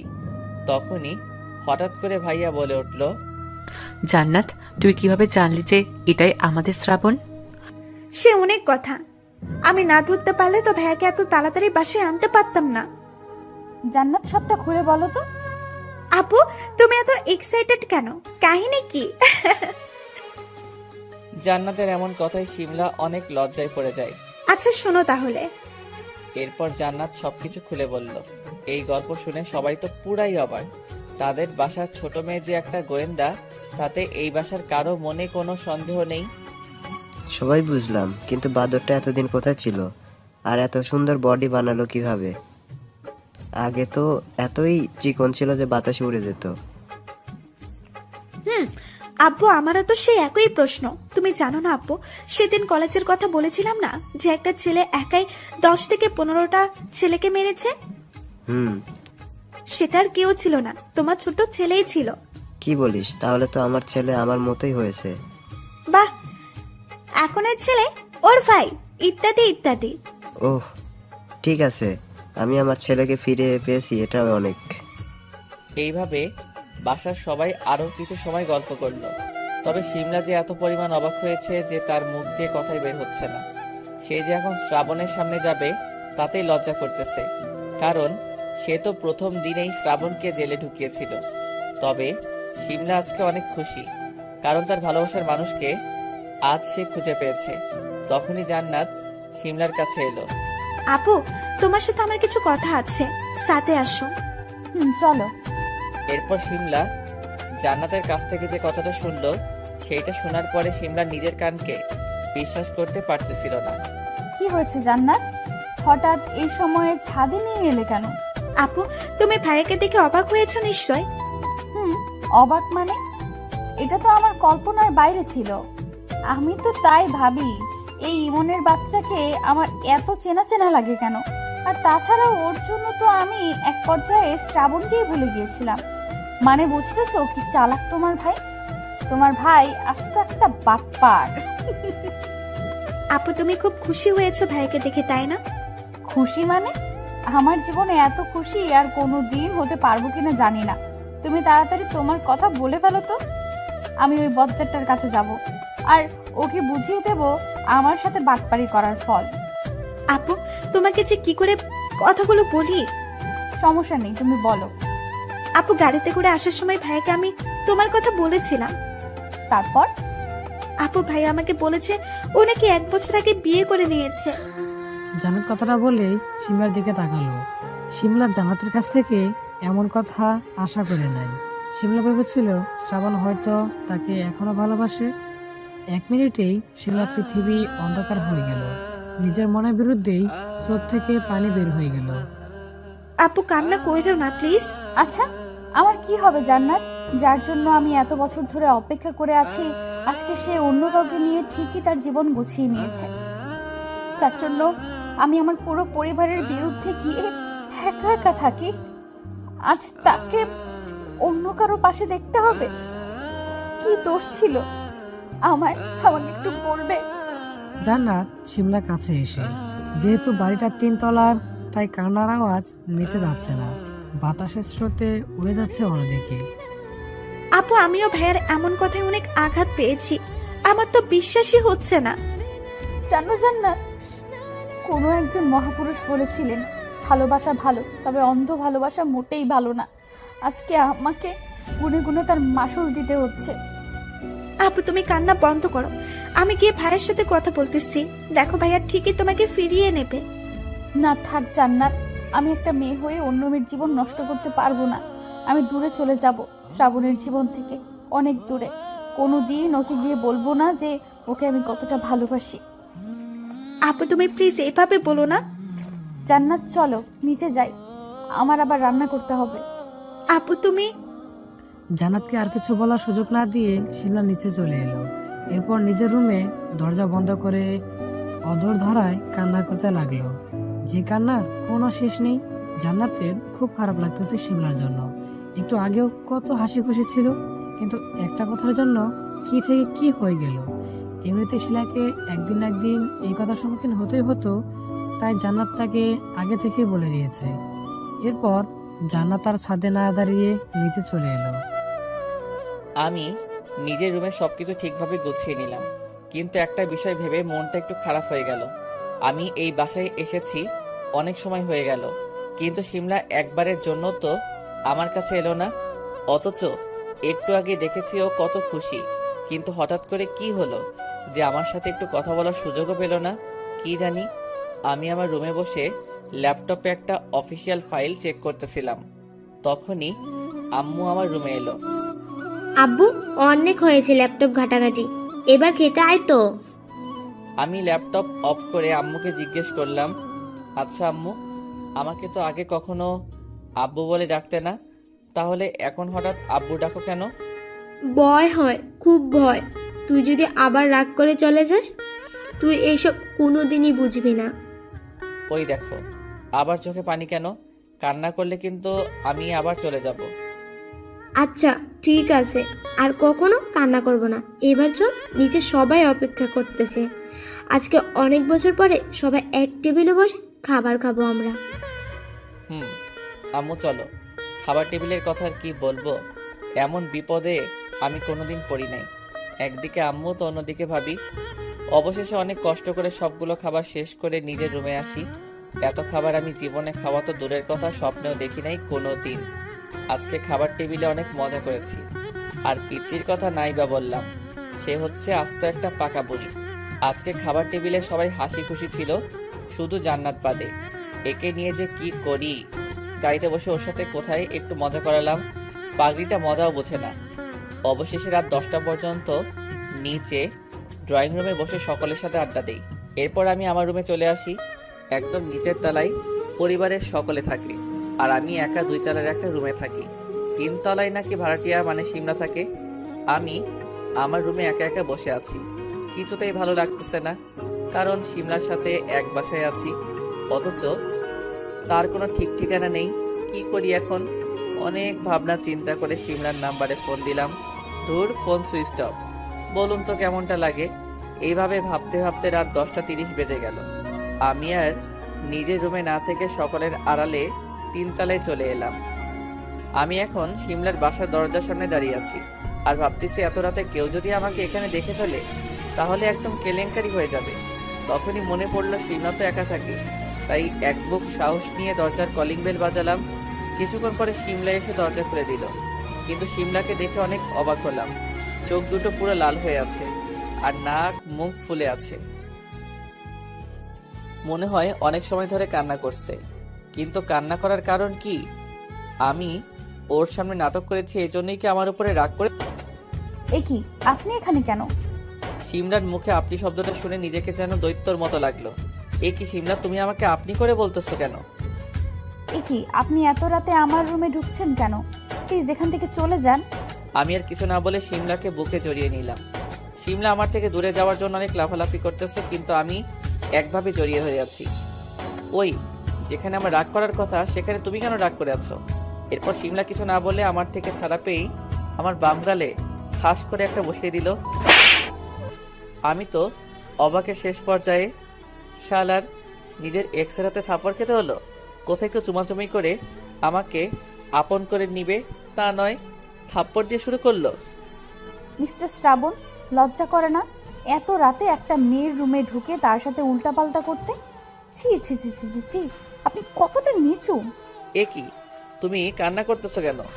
আর এমন ভাবে বলতেছো যেন আমি অন্য কেউ। আমি তো তোমার শ্রাবণ, শুধু তোমার। তুমি না আমাকে ভালোবাসো? একসময় ভালোবাসতাম, কিন্তু এখন বাসি না। কারণটা কি জানতে পারি? ন্যাকা, কিচ্ছু বোঝো না। ও আচ্ছা, তাহলে তুমি আমাকে ভালোবাসো না। ওকে, আমি চলে যাই তাহলে। আমি শিমলার রুম থেকে বের হব, তখনই মনে পড়ল শিমলা কি রাতে খাবার খেয়েছে। তাই সেইটা দেখতে কিচেনের দিকে গেলাম। আল্লাহ, এ মেয়ে তো রান্নাই করে নাই। তাই আমি শিমলার রুম থেকে বেরিয়ে নিচে চলে এলাম। এরপর আস্তে আস্তে আমাদের কিচেন থেকে কিছু খাবার নিয়ে শিমলার রুমের দিকে এগোতে লাগলাম। সবাই ঘুমিয়ে পড়েছে, তাই কেউ আমাকে দেখে নাই। অপরদিকে শিমলা দরজা বন্ধ করে দিয়ে আবার কান্না করতে লাগলো। নিজেই নিজেকে বলতে লাগলো, এটা আমি কি করলাম? নিজের ভালোবাসার। শিমলা প্রথমে অনেক জোরাজোরি করলেও পরে ঠিকই রেসপন্স করে। 2 মিনিট পরে ছেড়ে দিলাম। চিৎকার দিতে গেলে এইভাবে মুখ বন্ধ করে দিব, তখন কি করবে? আমার এমন কাণ্ড দেখে শিমলা একদম কান্না করে দিয়েছে। আমি তো পুরাই অবাক। এই সাহস নিয়ে নাকি ইনি পুলিশে চাকরি করে। আল্লাহ, তাহলে চলুন দেরি না করে এবার বাকি কাজটুকু সম্পন্ন করি। প্লিজ আপনি এখান থেকে চলে যান। ও বাচ্চাদের মতো কান্না করে। এ আমি কি মহা বিপদে পড়লাম রে ভাই। যেতে পারি যদি আমার আনা খাবারগুলো সব খেয়ে নাও। শিমলার মুখে কোনো কথা নেই, শুধু অসহায়ভাবে আমার দিকে তাকিয়ে আছে। বুঝলাম রাজি, তাই প্লেটে রাখা খাবার নিয়ে শিমলার কাছে চলে এলাম। এরপর শিমলাকে বিছানায় বসিয়ে আমি ওর মুখের সামনে খাবার ধরলাম। এই নাও, খেয়ে নাও। আমি খেয়ে নিতে পারবো। আবার ডোজ দিতে হবে নাকি? এই মেয়ে আবার কান্না করে দিছে। ও ভাই, মারো মুঝে মারো। এই মেয়েকে কান্নার অ্যাওয়ার্ড দেওয়া হোক। আমি আর কোনো কথা না বলে আমার হাত দিয়ে শিমলাকে খাইয়ে দিতে লাগলো। ওয়াও, সে কি রোমান্টিক মুহূর্ত। এরপর সব খাবার খাইয়ে আমি আমার রুমের দিকে যাব। তখনই শিমলাকে উদ্দেশ্য করে বললাম, তোমার ঠোঁট দুটো কিন্তু জোস, সেই মিষ্টি। শিমলা কিছু না বলে আমার দিকে পানির বোতল ছুঁড়ে মারল। আমি আর এক মুহূর্ত দেরি না করে পালিয়ে এলাম। যাক, এবার একটু ভালো লাগতেছে। এরপর আমি খাবার প্লেট রাখার জন্য নিচে চলে এলাম, কিন্তু নিচে এসে পুরো ভূত দেখার মতো চমকে গেলাম। কারণ আমার সামনে আমার ভাবি দাঁড়িয়ে আছে। আমাকে দেখে আমার সামনে এসে হাসি মুখে বলল, কি ব্যাপার দেবর সাহেব, এত রাতে খাবার নিয়ে কই গেছিলেন? বিশ্বাস করো ভাবি, আমি কোথাও যাইনি, আর কিছু করি নাই।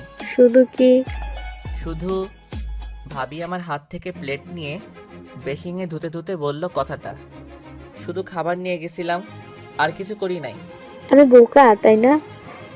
এত রাতে তুমি হুদাই শিমলার রুমে গেলে আর কিছু না করে চলে এলে? আল্লাহ, মান সম্মানে ফালুদা হয়ে গেল। আমি এখন কি করি? ভাবি যদি এই কথা বাসার সকলের কাছে ফাঁস করে দেয় তাহলে আমার কি হবে? উফ, ভাবি তোমার কসম আমি কিছু করি নাই। শ্রাবণ, তুমি অনেক বাজে হয়েছো। যদি কিছু না করে থাকো তাহলে তোমার ঠোঁটে ওইটা লাল লাল কি লেগে আছে? আমি আর কিছু না বলে এক দৌড়ে আমার রুমে চলে এলাম। আর এদিকে ভাবি তো হাসতে হাসতে শেষ। প্রথমে ওয়াশরুমের ভিতরে চলে গেলাম। আয়নার মধ্যে নিজের ফেস দেখে আমি শেষ। আমার ঠোঁটের চারপাশে লাল লিপস্টিক লেগে আছে। ওয়াক থু, যত দোষ এই বজ্জাত বেটার। কি দরকার ছিল ঠোঁটে লেগে থাকার?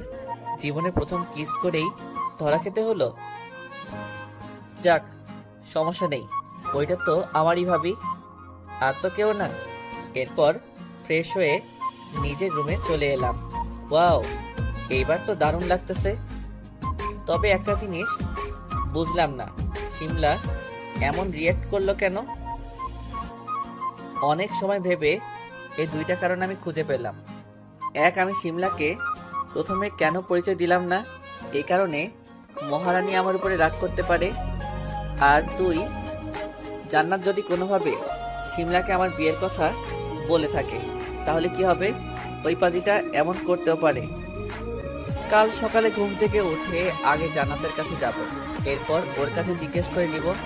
এখন এত কিছু না ভেবে ঘুমাই, কাল সকালে সবকিছু দেখা যাবে।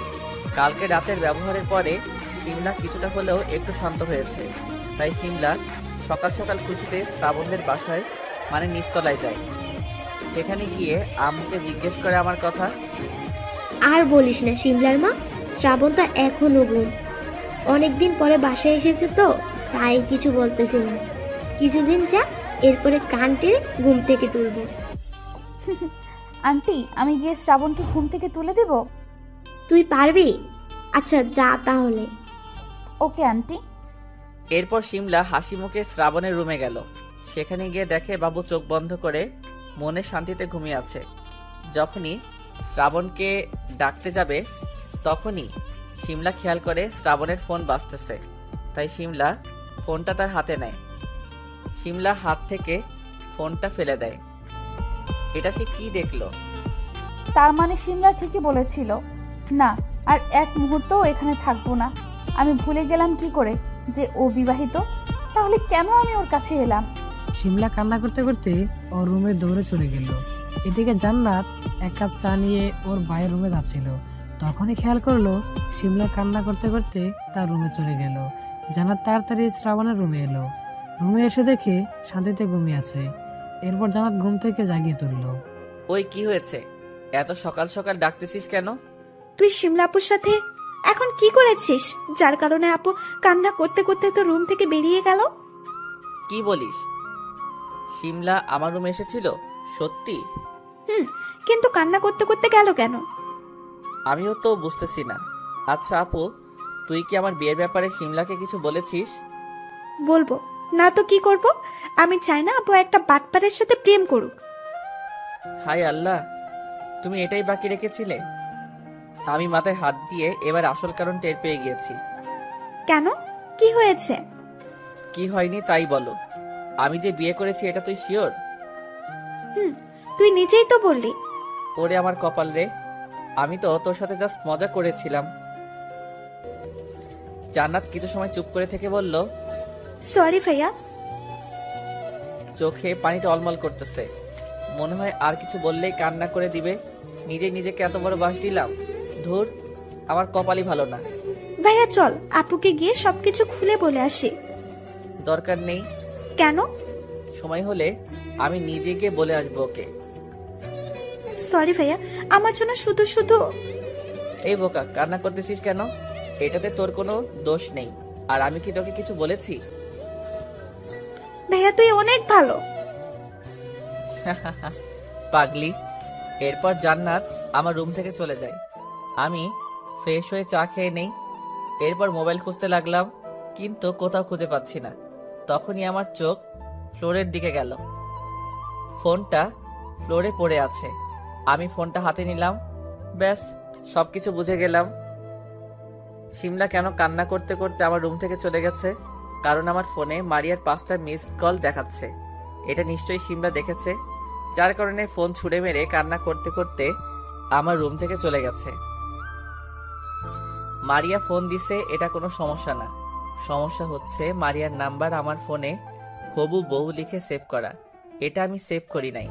মারিয়া আমার কাছ থেকে ফোন নিয়ে নিজেই এই নামে সেভ করে। আমিও আর সেইভাবে খেয়াল করি নাই, যার কারণে এই বিপদের সম্মুখীন হতে হলো। দূর কিছুই ভালো লাগে না। আর সব কিছুতেই শিমলা শুধু রাগ করে। যাই একবার শিমলার রুমে যাই, যেই ভাবা সেই কাজ। শিমলার বাসায় গিয়ে কলিং বেল বাজালাম। কিছুক্ষণ পরে শিমলার দরজা খুলে দিল। সে আগের দিনের মতোই চোখ ফুলে আছে। এই মেয়ে এত কান্না করতে পারে আমার জানা ছিল না। আমাকে কিছু না বলে শিমলা ভিতরে চলে গেল। আমিও শিমলার পিছিয়ে পিছিয়ে ওর রুমে গেলাম। সেখানে গিয়ে দেখি শিমলা ওর সব জামা কাপড় প্যাক করতেছে। আরে বাস, দেখে মনে হচ্ছে বউ আমার রাগ করে বাপের বাড়ি যাচ্ছে। শিমলা এগুলো কি? জামা কাপড় প্যাক করতেছ কেন? আমার কথার কোনো উত্তর না দিয়ে শিমলা তার কাজে মন দিল। এইভাবে অনেক সময় কথা বলার পরেও কোনো উত্তর পেলাম না। এরপর আমি শিমলাকে ধরে জোর করে দেওয়ালের সাথে চেপে ধরলাম। শিমলা আমার কাছ থেকে ছাড়া পাওয়ার জন্য আপ্রাণ চেষ্টা করে যাচ্ছে, কিন্তু আমি কি পুলিশ হয়েছি সাধে যে একটা মেয়ের সাথে বলে পারবো না? শিমলার রাগান্বিত মুখ দেখে নিজেকে কন্ট্রোল করা ভারী মুশকিল। হঠাৎ খেয়াল করলাম শিমলার মুখের কিছু অংশ ওর ঘন কালো চুলে ঢেকে গেছে। আমি আমার ডান হাত দিয়ে সেগুলো ওর কানে গুজে দিলাম। তখনই শিমলা আমার দিকে অসহায় দৃষ্টিতে তাকিয়ে থাকলো। আমি আস্তে আস্তে শিমলার ঠোঁটের কাছে যেতে লাগলাম। শিমলা চোখ বন্ধ করে আছে। শিমলা এখন খুব ভালো করেই জানে ওর সাথে কি হতে চলেছে, তাই চোখ বুজে আছে। আমি যখনই শিমলার ঠোঁটে কিস করতে যাব, তখনই আমার ফোনটা বেজে উঠল। ওরে আমার পোড়া কপাল, শালা বজ্জাত ফোনের বাচ্চা। আমি পকেট থেকে ফোন বের করলাম। শিমলাও আমার ফোনের দিকে তাকিয়ে আছে, হয়তো দেখার চেষ্টা করতেছে কে ফোন করেছে। আমি ফোনের নাম্বার দেখে ভয় পেয়ে গেলাম। আল্লাহ, এর এখনই ফোন দেওয়ার ছিল। হবু বউ ফোন দিছে। শিমলা স্পষ্ট দেখতে পেল। এক ঝটকায় আমার থেকে দূরে চলে গেল। কান্না করতে করতে ঘরের এক কোণে চলে গেল। ভেবেছিলাম ফোনটা অফ করে শিমলাকে সবকিছু খুলে বলবো। তখনই খেয়াল করলাম মারিয়ার মেসেজ। শ্রাবণ প্লিজ ফোনটা রিসিভ করো, আমাকে ওরা মেরে ফেলবে। শুধুমাত্র এইটুকু লেখা। আমি লেখাগুলো পড়েই অনেক অস্থির হয়ে গেলাম। সাথে সাথেই মারিয়াকে ফোন দিলাম। হ্যালো হ্যালো মারিয়া, তোমার কি হয়েছে? তুমি কোথায়? শ্রাবণ প্লিজ তুমি তাড়াতাড়ি আমার কাছে এসো, ওরা তিনজন আমাকে খুঁজতেছে। তোমার কিছু হবে না মারিয়া, আমি আছি। তুমি শুধু তোমার ফোনের লোকেশন অন করে রাখো, আমি এখনই আসতেছি।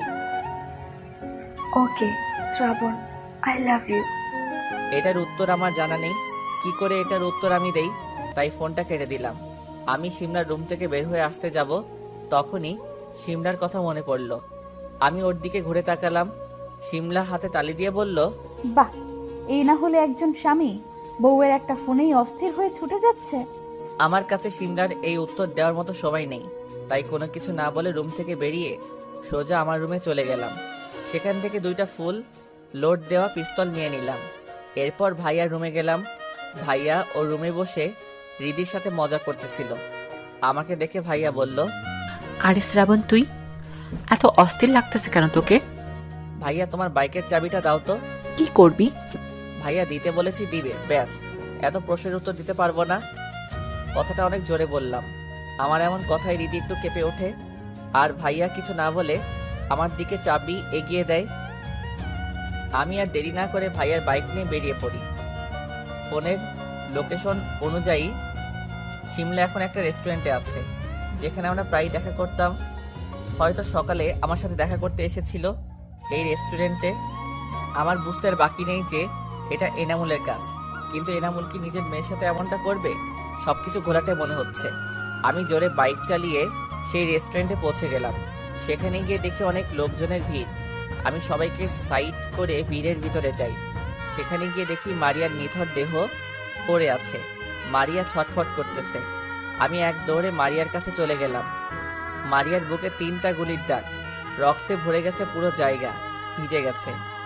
মারিয়া রেস্টুরেন্টের ফ্লোরে পড়ে আছে। আমি গিয়ে ওর পাশে বসে আমার কোলে ওর মাথা রাখলাম।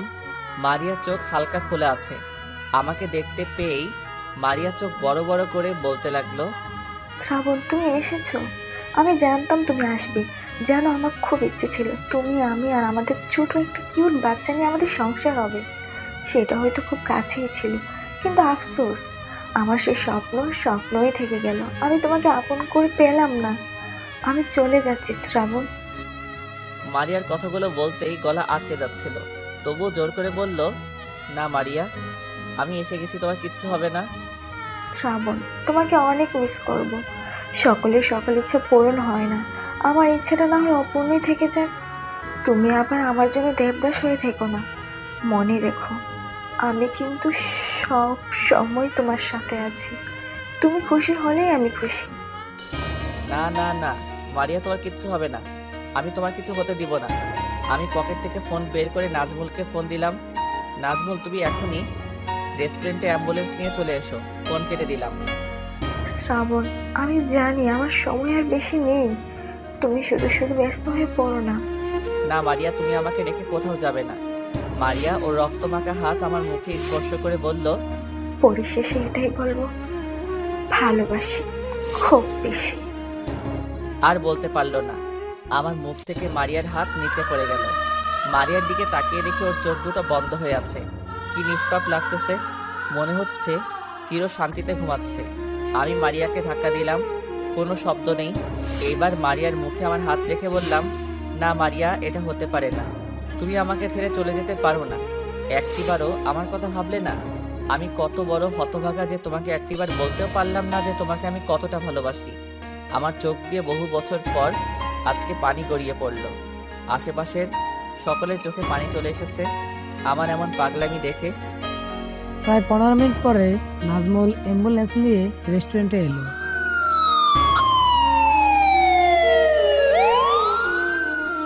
নাজমুল রেস্টুরেন্টে এসে দেখে শ্রাবণ একটা চেয়ারে মাথা নিচু করে বসে আছে। তার পাশে মারিয়ার লাশ পড়ে আছে। নাজমুল বিষয়টি বুঝতে পেরে লোকজনের সাহায্যে মারিয়ার লাশটা অ্যাম্বুলেন্সে উঠালো।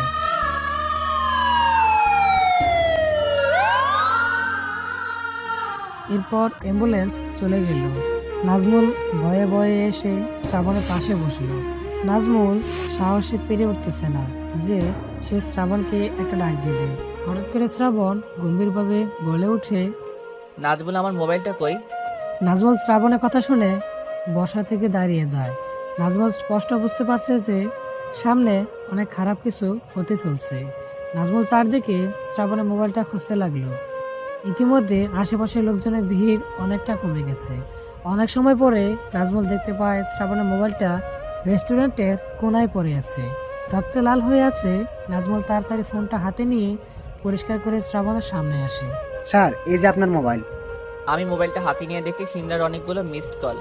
আমি সেদিকে খেয়াল না করে একটা অপরিচিত নাম্বারে ফোন দিলাম। আসসালামু আলাইকুম স্যার। ওয়ালাইকুম আসসালাম। শ্রাবণ, তুমি হঠাৎ করে ফোন দিলে যে? স্যার, এনামুল হক অনেক বড় ভুল করে ফেলেছে। আমি নিজের হাতে ওকে শাস্তি দিতে চাই। কি করছো? আমি সবকিছু খুলে বললাম। একটা মানুষ নিজের মেয়েকে কিভাবে খুন করতে পারে? স্যার, বিষয়টি আমারও মাথায় আসতেছে না, কিন্তু এর শাস্তি ওকে পেতে হবে। আমি আজকে ওকে ওর পাপের শাস্তি দিতে চাই। শ্রাবণ, বিষয়টা বোঝার চেষ্টা করো। এটা আইনের বিরুদ্ধে, আর তুমি ভালো করেই জানো যে আমরা আইনের বিরুদ্ধে কিছুই করতে পারি না। স্যার, আমি জানি আপনি চাইলে সব পারেন।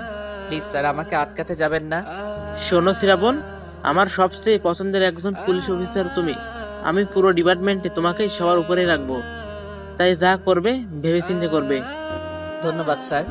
ফোনটা রেখে নাজমুলের দিকে তাকালাম। নাজমুল আমার দিকে প্রশ্নসূচক দৃষ্টিতে তাকিয়ে আছে। আচ্ছা নাজমুল, মনে করো আমি আর তুমি চিরকালের শত্রু। একে অপরকে এতটাই ঘৃণা করি যে তোমাকে সামনে পেলেই কুপিয়ে হত্যা করব। এখানে তোমার শত্রুতা আমার সাথে, তোমার যা ইচ্ছা আমার সাথে করো, কিন্তু তুমি কেন আমার কাছের মানুষদের উপরে হামলা করবে? কেন? নাজমুল চুপ করে আছে। আজকে মারিয়ার জায়গায় যদি আমার আব্বু বা আম্মু হতো, তাহলে আমার কি হতো? এত বছর পরে কাছে পেয়েও তাদেরকে হারিয়ে ফেলতাম। স্যার, কে করেছে এগুলো? এনামুল। আমি আগেই আন্দাজ করেছিলাম। স্যার, এবার কি করবেন? আমার পিছে রাখা 2টা গান বের করলাম, একটা নাজমুলের হাতে ধরিয়ে দিয়ে বললাম, নিশ্চয়ই বুঝতে পেরেছো। কিন্তু স্যার, এ তো উপর থেকে অনেক চাপ আসবে। সেই ব্যবস্থা আমি করে রেখেছি, আমি আর কোনো ঝুঁকি নিতে যাচ্ছি না। এদিকে শিমলা শ্রাবণের এমন আচরণ দেখে আরও ভেঙে পড়ে। তাই সে সিদ্ধান্ত নেয় এই শহর ছেড়ে চলে যাবে। তার কিছু প্রয়োজনীয় জিনিসপত্র প্যাক করে বাসার বাইরে যেতে লাগলো। তখনই জান্নাত শিমলাকে আটকে দেয়। কোথায় যাচ্ছ আপু? কোথায় যাচ্ছি সেটা জানি না, তবে অনেক দূরে চলে যাচ্ছি।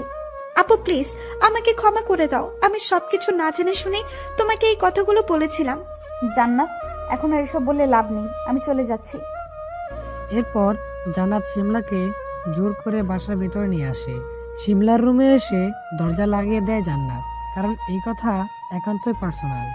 জান্নাত, তুমি শুধু শুধু আমাকে এখানে নিয়ে এলে কেন? আপু ভাইয়া বিয়ে করে নাই, ভাইয়া এখনো মনে প্রাণে তোমাকেই ভালোবাসে। জান্নাত, এটা ফাজলামো করার সময় না। আপু সত্যি। এরপর জান্নাত শিমলাকে সবকিছু খুলে বলল। আপু আমি সরি, সেদিন যে ভাইয়া আমার সাথে মজা করেছিল এটা আমি বুঝতে পারি নাই। এটা আমি কি করে ফেললাম? সবকিছু না জেনে শুনেই শ্রাবণকে অপমান করলাম। এই হাত দিয়ে ওকে থাপ্পড় পর্যন্ত দিয়েছি। কিছু সময় পরে শিমলা শ্রাবণকে ফোনে ট্রাই করে, কিন্তু কোনো লাভ হয় না। ফোন কেউ রিসিভ করে না। হঠাৎ করেই শিমলা ফোনে একটা কল আসে। একটা মার্ডার হয়েছে। ইচ্ছে না থাকা সত্ত্বেও জোর করে ইউনিফর্ম পরে শিমলা বের হয়। এতক্ষণে এনামুলের কানে পৌঁছে গেছে যে তার মেয়ে আর এই পৃথিবীতে নেই, সেটাও আবার তার কারণে। মানে তার লোকই না জেনে শুনে মারিয়াকে মেরে ফেলেছে। এনামুল সেই ছেলে 3টাকে ধরে এনে কুত্তার মতো মার দেয়, লাথি, গুথা, পাঞ্চ ইত্যাদি। অবশেষে গুলি করে 3টাকে মেরে ফেলে। রবি এখনো পলাতক। রবিকে যদি একবার খুঁজে পায় এনামুল, তাহলে রবি শেষ। এনামুল নিজের বাসায় গার্ডেনে বসে আছে। আশেপাশে 10-12টার মতো বডিগার্ড আছে। আমি আর নাজমুল সোজা এনামুলের বাসার সামনে চলে আসি। দরজা দিয়ে ভিতরে প্রবেশ করতে যাবে তখনই দারোয়ান আটকায় আমাদের। মাথা এমনিতেই অনেক খারাপ হয়ে আছে। আমি আর সহ্য না করে দারোয়ানের পায়ে গুলি চালিয়ে দিলাম। দারোয়ান চিল্লাতে লাগলো, আর এদিকে গুলির আওয়াজ পেয়ে এনামুল পিছে ফিরে তাকায়। আমাদের সামনে এনামুল চেয়ারে বসেছিল। আমি নাজমুলকে ইশারা করে শুরু করে দিতে বললাম। একের পর এক গুলি চালানো শুরু করলাম আমি আর নাজমুল। এনামুলের বডিগার্ড গুলাও পাল্টা গুলি চালানো শুরু করলো, কিন্তু আমাদের সাথে পেরে উঠল না। ব্যাস, আমাদের সামনে সবাই লুটিয়ে পড়লো। প্রায় সবগুলোকেই গুলি করে খুলি উড়িয়ে দিয়েছি। একদম পাকা খেলোয়াড়। তবে এর মাঝে আমার পেটের বাম দিকে একটা ছেলে ছোট চাকু বা ছুরি দিয়ে আঘাত করে। আমি সাথে সাথে ছেলেটাকে লাথি দিয়ে ফেলে দেই, আর নাজমুল তার বুকে গুলি করে দেয়। আমার অনেক রক্ত বের হতে লাগলো, কিন্তু তবুও আমি ফাইট থামালাম না। এনামুল কিছু বুঝে ওঠার আগেই তার বাকি লোকগুলো দৌড়ে পালিয়ে গেল। পালিয়ে যাওয়া লোকগুলোর মধ্যে একজন দৌড়ে সোজা পুলিশ স্টেশনে চলে গেল। সেখানে শিমলা মারিয়ার কেসটা সামলাচ্ছিল। মারিয়াকে চিনতে ভুল করেনি শিমলা। যাই হোক, এটা বাদ দেই, আসল কথা বলি। সেই ছেলেটা শিমলার কাছে গিয়ে সবকিছু খুলে বলে। শিমলার সাথে সাথেই কয়েকজন পুলিশ নিয়ে গাড়ি করে এনামুলের বাড়ির উদ্দেশ্যে রওনা দেয়। আমি জোরে একটা হাসি দিলাম। এরপর আস্তে আস্তে নাজমুলের কাছে গেলাম। রাজনীতি, এই কারণে নিজের মেয়েকে পর্যন্ত ছাড় দিস না তুই? কতটা নিষ্ঠুরতম ব্যক্তি তুই! কি ভেবেছিলি আমি তোকে এত সহজে ছেড়ে দিব? তুই তোর মেয়েকে নয়, বরং আমার একটা বন্ধুকে আমার কাছ থেকে কেড়ে নিয়েছিস। আমি মারিয়াকে বন্ধু মানলেও যে আমাকে অন্য কিছু ভাবতো, সেইটা আমি জানতাম। আর আজকে আমি সেটাই খুলে বলতে গিয়েছিলাম, কিন্তু আফসোস সেটা আর হলো কই। আবার পুরোনো ঘটনার মতো হয়ে গেল এই কাজটা। এনামুল রীতিমতো ঘামতে শুরু করে দিয়েছে, তবুও বুকে সাহস নিয়ে বলল, প্লিজ শ্রাবণ, আমাকে ছেড়ে দাও। আমি এনামুলের মাথায় বন্দুক ঠেকিয়ে বললাম, এটা কি জানিস তো? টাকা কেন? এটা কারোর কথা শুনে না। আর আমি কে সেটা জানার দরকার নেই।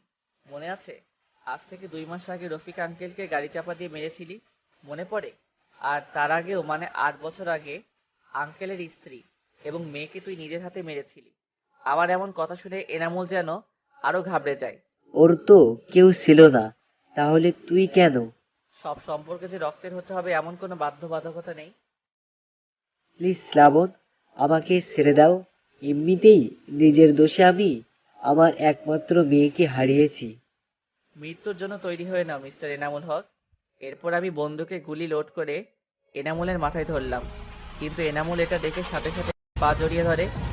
প্লিজ শ্রাবণ, আমাকে ছেড়ে দাও। আমি আর জীবনও এমন কাজ করব না, প্লিজ। তোর কি একটু মায়া হয়নি সেই দিন, যেদিন ফুটফুটে ছোট বাচ্চাটাকে মেরেছিলি? চুপ করে আছে। তোকে একটা শর্তে মাফ করতে পারি, যদি তুই তোর সব অন্যায় স্বীকার করে নিস এবং তোর সব কুকীর্তির কথা সবাইকে নিজের মুখে বলিস। এনামুল মনে মনে ভাবতে লাগে, আগে নিজে বেছে নেই, তারপর সবকিছু দেখা যাবে। আমি রাজি। এরপর এনামুল আর আমাকে আর নাজমুলকে নিয়ে ওর গোডাউনে গেল।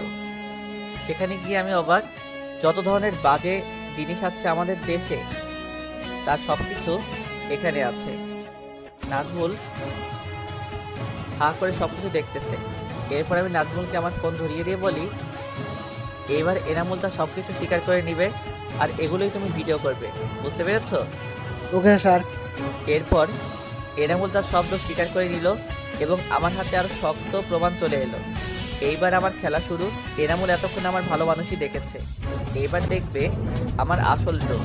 আমি এনামুলকে নিয়ে আগের সেই জায়গায় চলে এলাম, মানে যেখানে বসে ফাইট করেছিলাম আমরা। শ্রাবণ, এবার তো আমাকে ছেড়ে দাও। আমি তো সব কিছু স্বীকার করে দিয়েছি। চেয়ারে বসে পড়, তোর সাথে আরো কিছু কথা আছে। আমার কথা মতো এনামুল চেয়ারে বসে পড়ল। মাথার কোণে হালকা হালকা ঘাম জমে আছে এনামুলের, আর সারা শরীরে রক্ত লেগে আছে গুন্ডাগুলোর। এরপর আমি আশেপাশে তাকিয়ে দড়ি খুঁজতে লাগলাম। কিছু সময় পরে খুঁজেও পেয়ে গেলাম। নাজমুলকে বললাম, নাজমুল ভালো করে এনামুলকে চেয়ারের সাথে বেঁধে ফেলো। কিন্তু শ্রাবণ, এমনটা তো কথা ছিল না। চুপ, একদম চুপ। এনামুল ভয়ে চুপ হয়ে গেল। এবার আমি পাশে পড়ে থাকা সেই ছুরিটা হাতে নিয়ে এনামুলের কাছে গিয়ে বললাম, একটু ভাবতো এই হাত দিয়ে কত বাজে কাজ তুই করেছিস। আমি ছুরিটা এনামুলের হাতের কাছে নিয়ে 5টা আঙ্গুলের একটা কেটে ফেললাম। সাথে সাথে রক্তের স্রোত বেরিয়ে গেল, আমার মুখেও কিছুটা ছুটে এসেছে। এদিকে এনামুল মরণ চিৎকার দিয়ে উঠল। নাজমুল ভয়ে চোখটা বন্ধ করে দিল। নাজমুল শুনেছে পুলিশ সবকিছু করতে পারে, অনেক টর্চার করে তারা, কিন্তু আজকে সে নিজের চোখে দেখতেছে সেইটা। আমি এনামুলের দিকে লক্ষ্য না দিয়ে এনামুলের বাসার ভিতরে ঢুকে গেলাম। এনামুল এবার একটু শান্ত হলো, ভেবেছিল এই বুঝি বেঁচে গেল, কিন্তু এনামুলকে অবাক করে দিয়ে আমি আবার ফিরে আসি। এইবার আমার হাতে মরিচের গুঁড়ো। এটা দেখে নাজমুল বা এনামুলের কারোই বুঝতে বাকি রইল না যে কি হতে চলেছে। এনামুল জোরে জোরে চিৎকার দিতে লাগলো, বাঁচাও, বাঁচাও, প্লিজ হেল্প, কেউ আছো? ঠিক একইভাবে আন্টি চিৎকার করেছিল, কিন্তু তুই তার কোনো কথা শুনিস নাই। প্লিজ আমাকে ছেড়ে দাও, আর তা না হলে মেরে ফেলো, কিন্তু এভাবে অত্যাচার করো না প্লিজ। আমি জোরে একটা হাসি দিয়ে মরিচের গুঁড়ো এনামুল কাটা আঙুলের উপরে ছিটিয়ে দিলাম। এরপর শুরু হলো এনামুলের মরণের চিৎকার। আমি আগে কখনো মানুষকে এত জোরে চিল্লাতে দেখি নাই। এনামুলের সারা শরীর ঘেমে গেছে, মুখে একদম লাল হয়ে গেছে। 10 মিনিট পরে আবার আরেকটি আঙ্গুল কেটে ফেললাম, এইবারও একই রিয়াকশন। এইভাবে কিছু সময় এনামুলের উপর অত্যাচার করলাম। টর্চার সহ্য করতে করতে এনামুল একসময় জ্ঞান হারিয়ে ফেলে। স্যার এবার কি করবেন? ওর মুখে পানি ছিটা দাও। Okay sir. প্রায় 5 মিনিট পরে এনামুলের জ্ঞান ফিরে এলো। আমি প্রায় 30 মিনিটের বেশি সময় ধরে এনামুলকে টর্চার করেছি, তাই ভাবলাম অনেক হয়েছে আর না। অপরদিকে এনামুল তো মরে যাওয়ার জন্য ছটফট করতেছে। সমস্যা নেই, তোকে আর কিছু বলবো না, ছেড়ে দিব তোকে। এই কথা শুনে এনামুলের মুখে একটু হাসি ফুটলো। নাজমুল, ওকে মুক্ত করে দাও। Okay sir. এনামুল ছাড়া পেয়ে আমার দিকে অবাকভাবে তাকালো। যা, তোকে মাফ করে দিলাম, দৌড়া, ভাগ। কথাটা বলতে দেরি আছে, কিন্তু এনামুলের দৌড় দিতে দেরি নাই। অবশেষে আমি আকাশের পানে চেয়ে চোখ দুটো বন্ধ করে বললাম, আঙ্কেল, আমি আপনার অসমাপ্ত কাজ সমাপ্ত করতে পেরেছি। মারিয়া, আমাকে তুমি ক্ষমা করে দিও। এরপর চোখ মেলে দেখি এনামুল গেটের কাছে চলে গেছে প্রায়। আমি আর কিছু না বলে বন্দুক তাক করে তার দিকে 4টা গুলি করি। এনামুল মাটিতে লুটিয়ে পড়ে।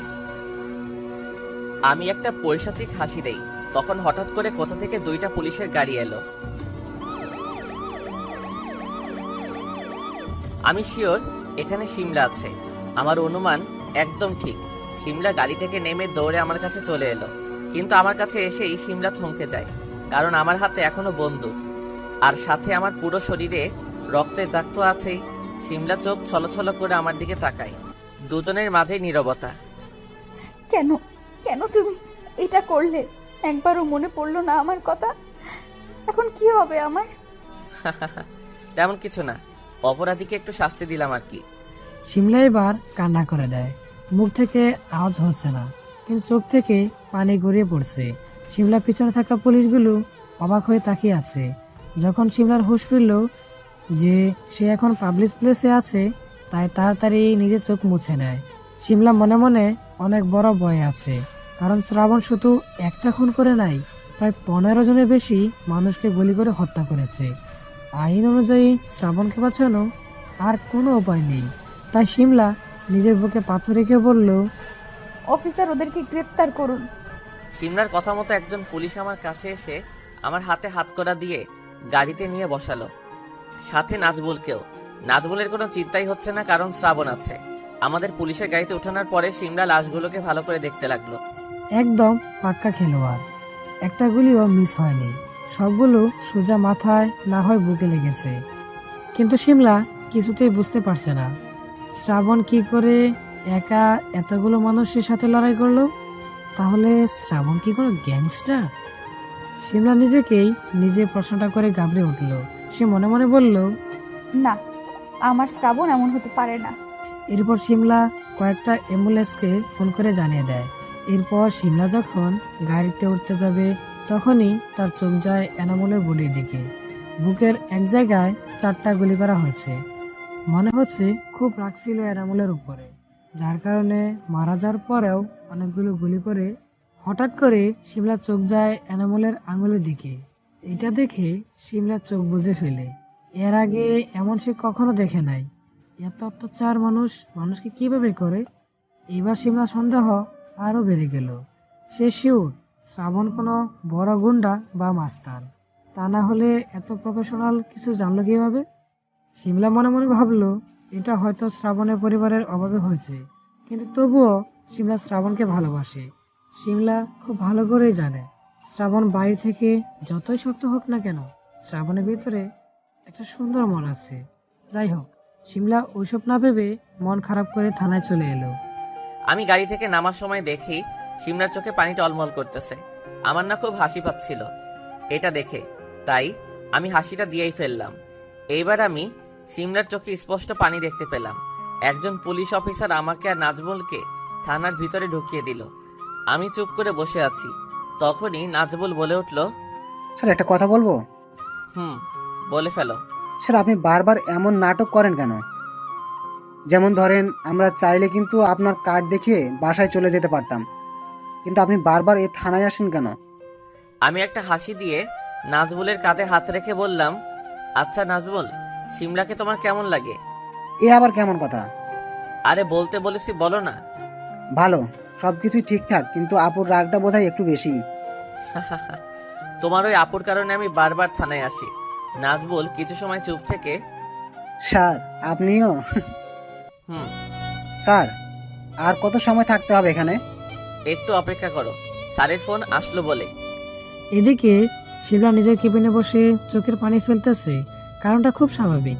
আজকে এত বছর পর শ্রাবণকে কাছে পেল, কোথায় ওকে আপন করে নেবে সেটা তো ভুল বোঝাবুঝির কারণে আর সম্ভব হয়ে ওঠে নাই।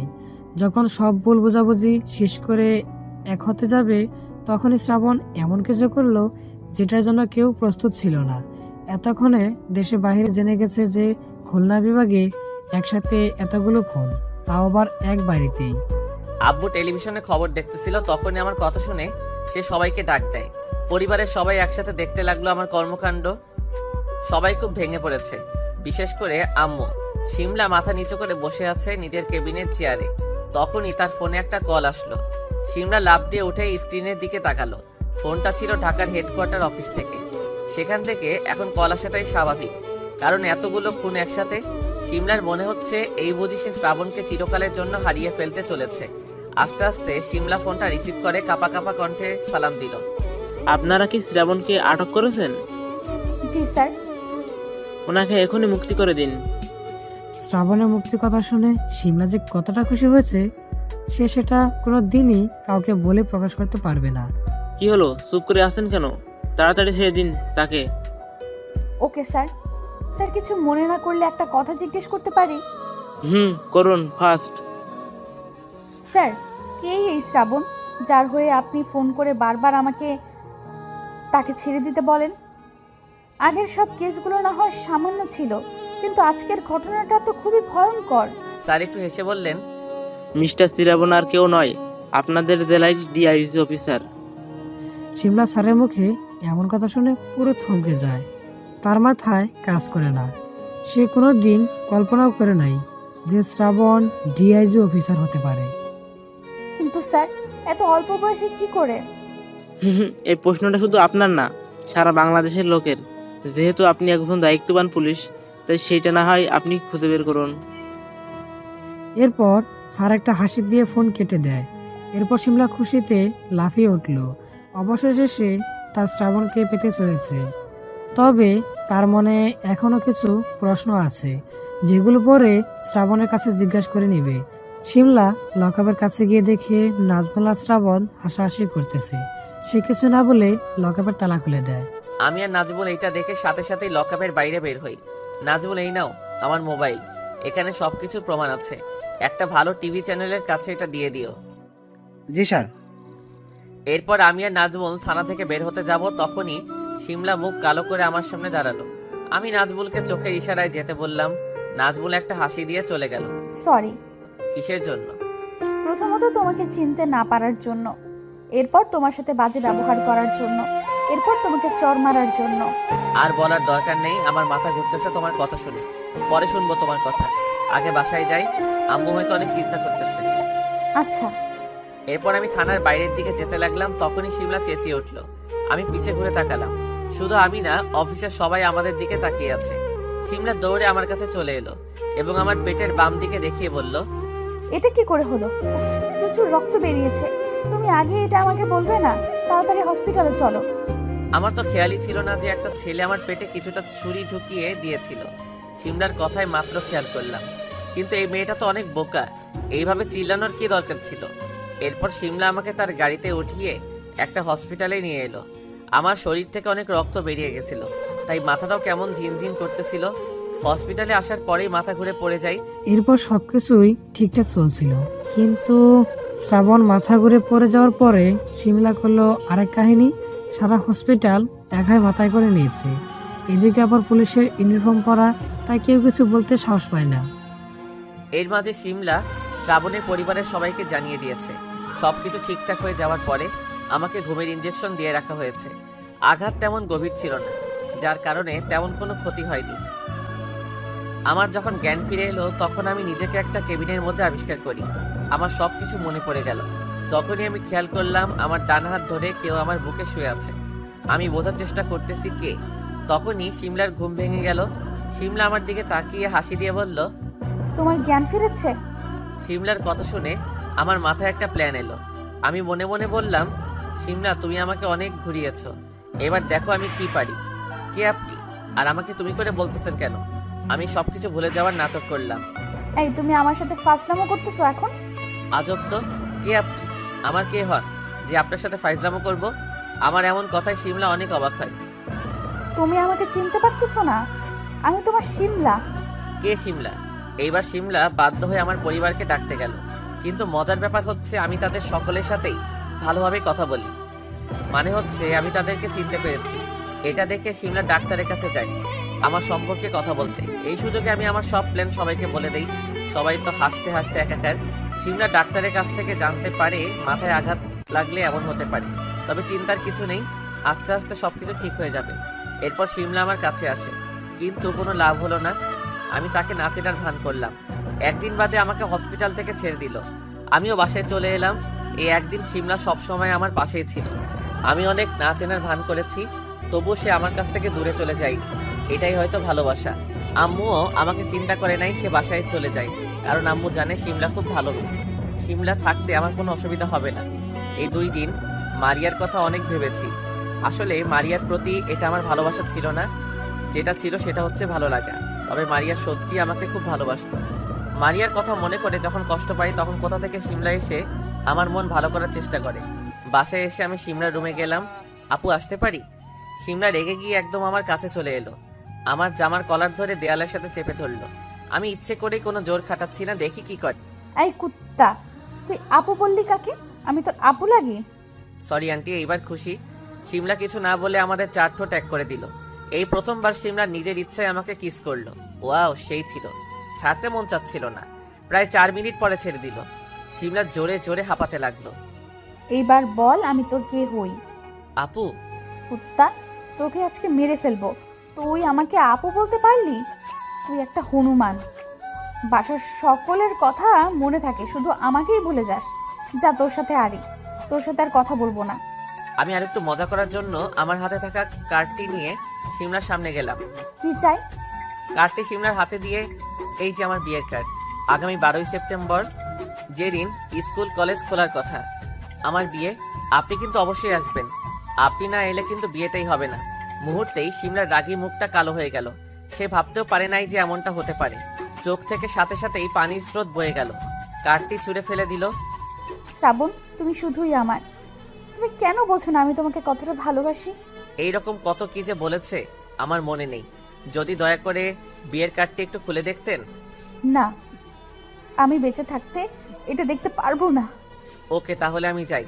আমাকে যেতে না দিয়ে শিমলা বিয়ের কার্ডটি খুলে দেখে। কার্ডটি দেখতে দেরি, কিন্তু আমাকে এসে জড়িয়ে ধরতে দেরি নেই।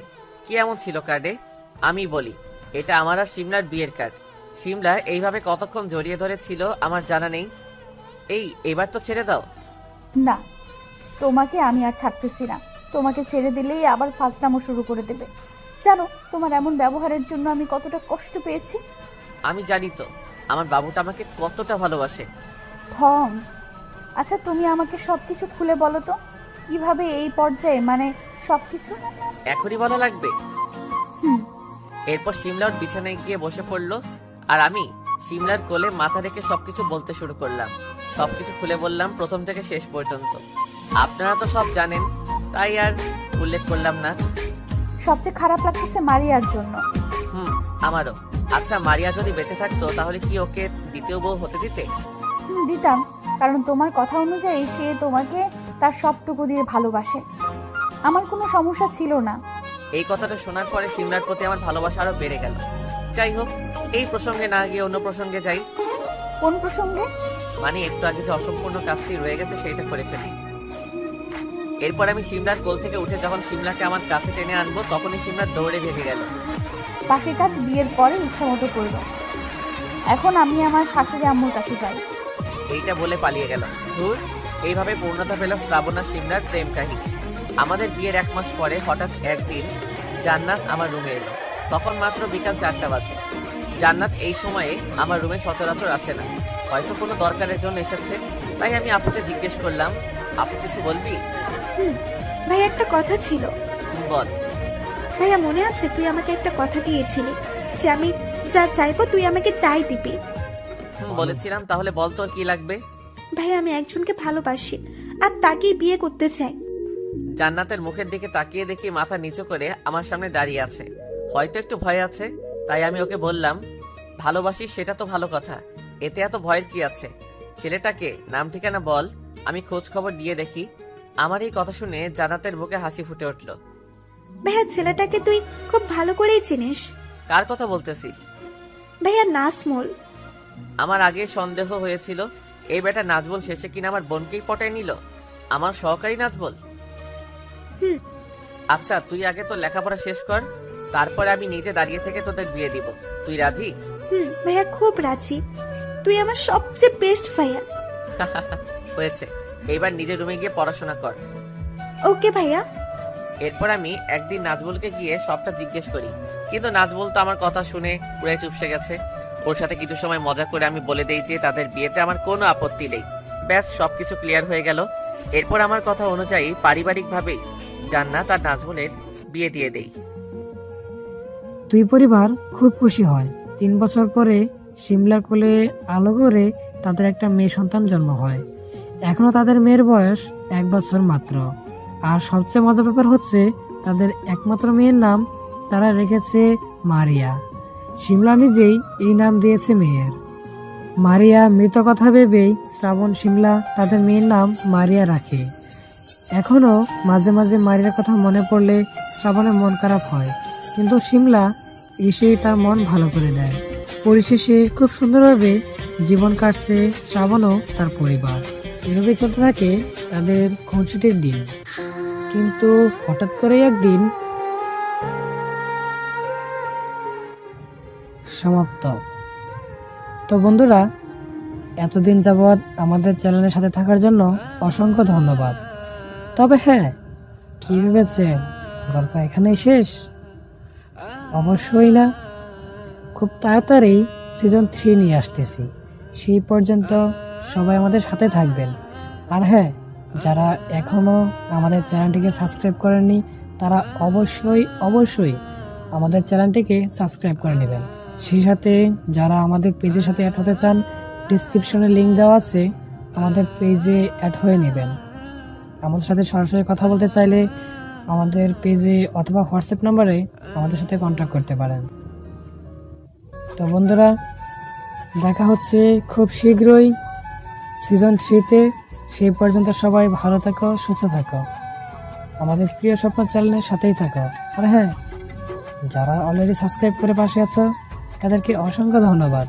তো গল্পটা কেমন হয়েছে জানাতে একদমই ভুলবে না কিন্তু। তো দেখা হচ্ছে সিজন 3-তে। Bye bye, tata.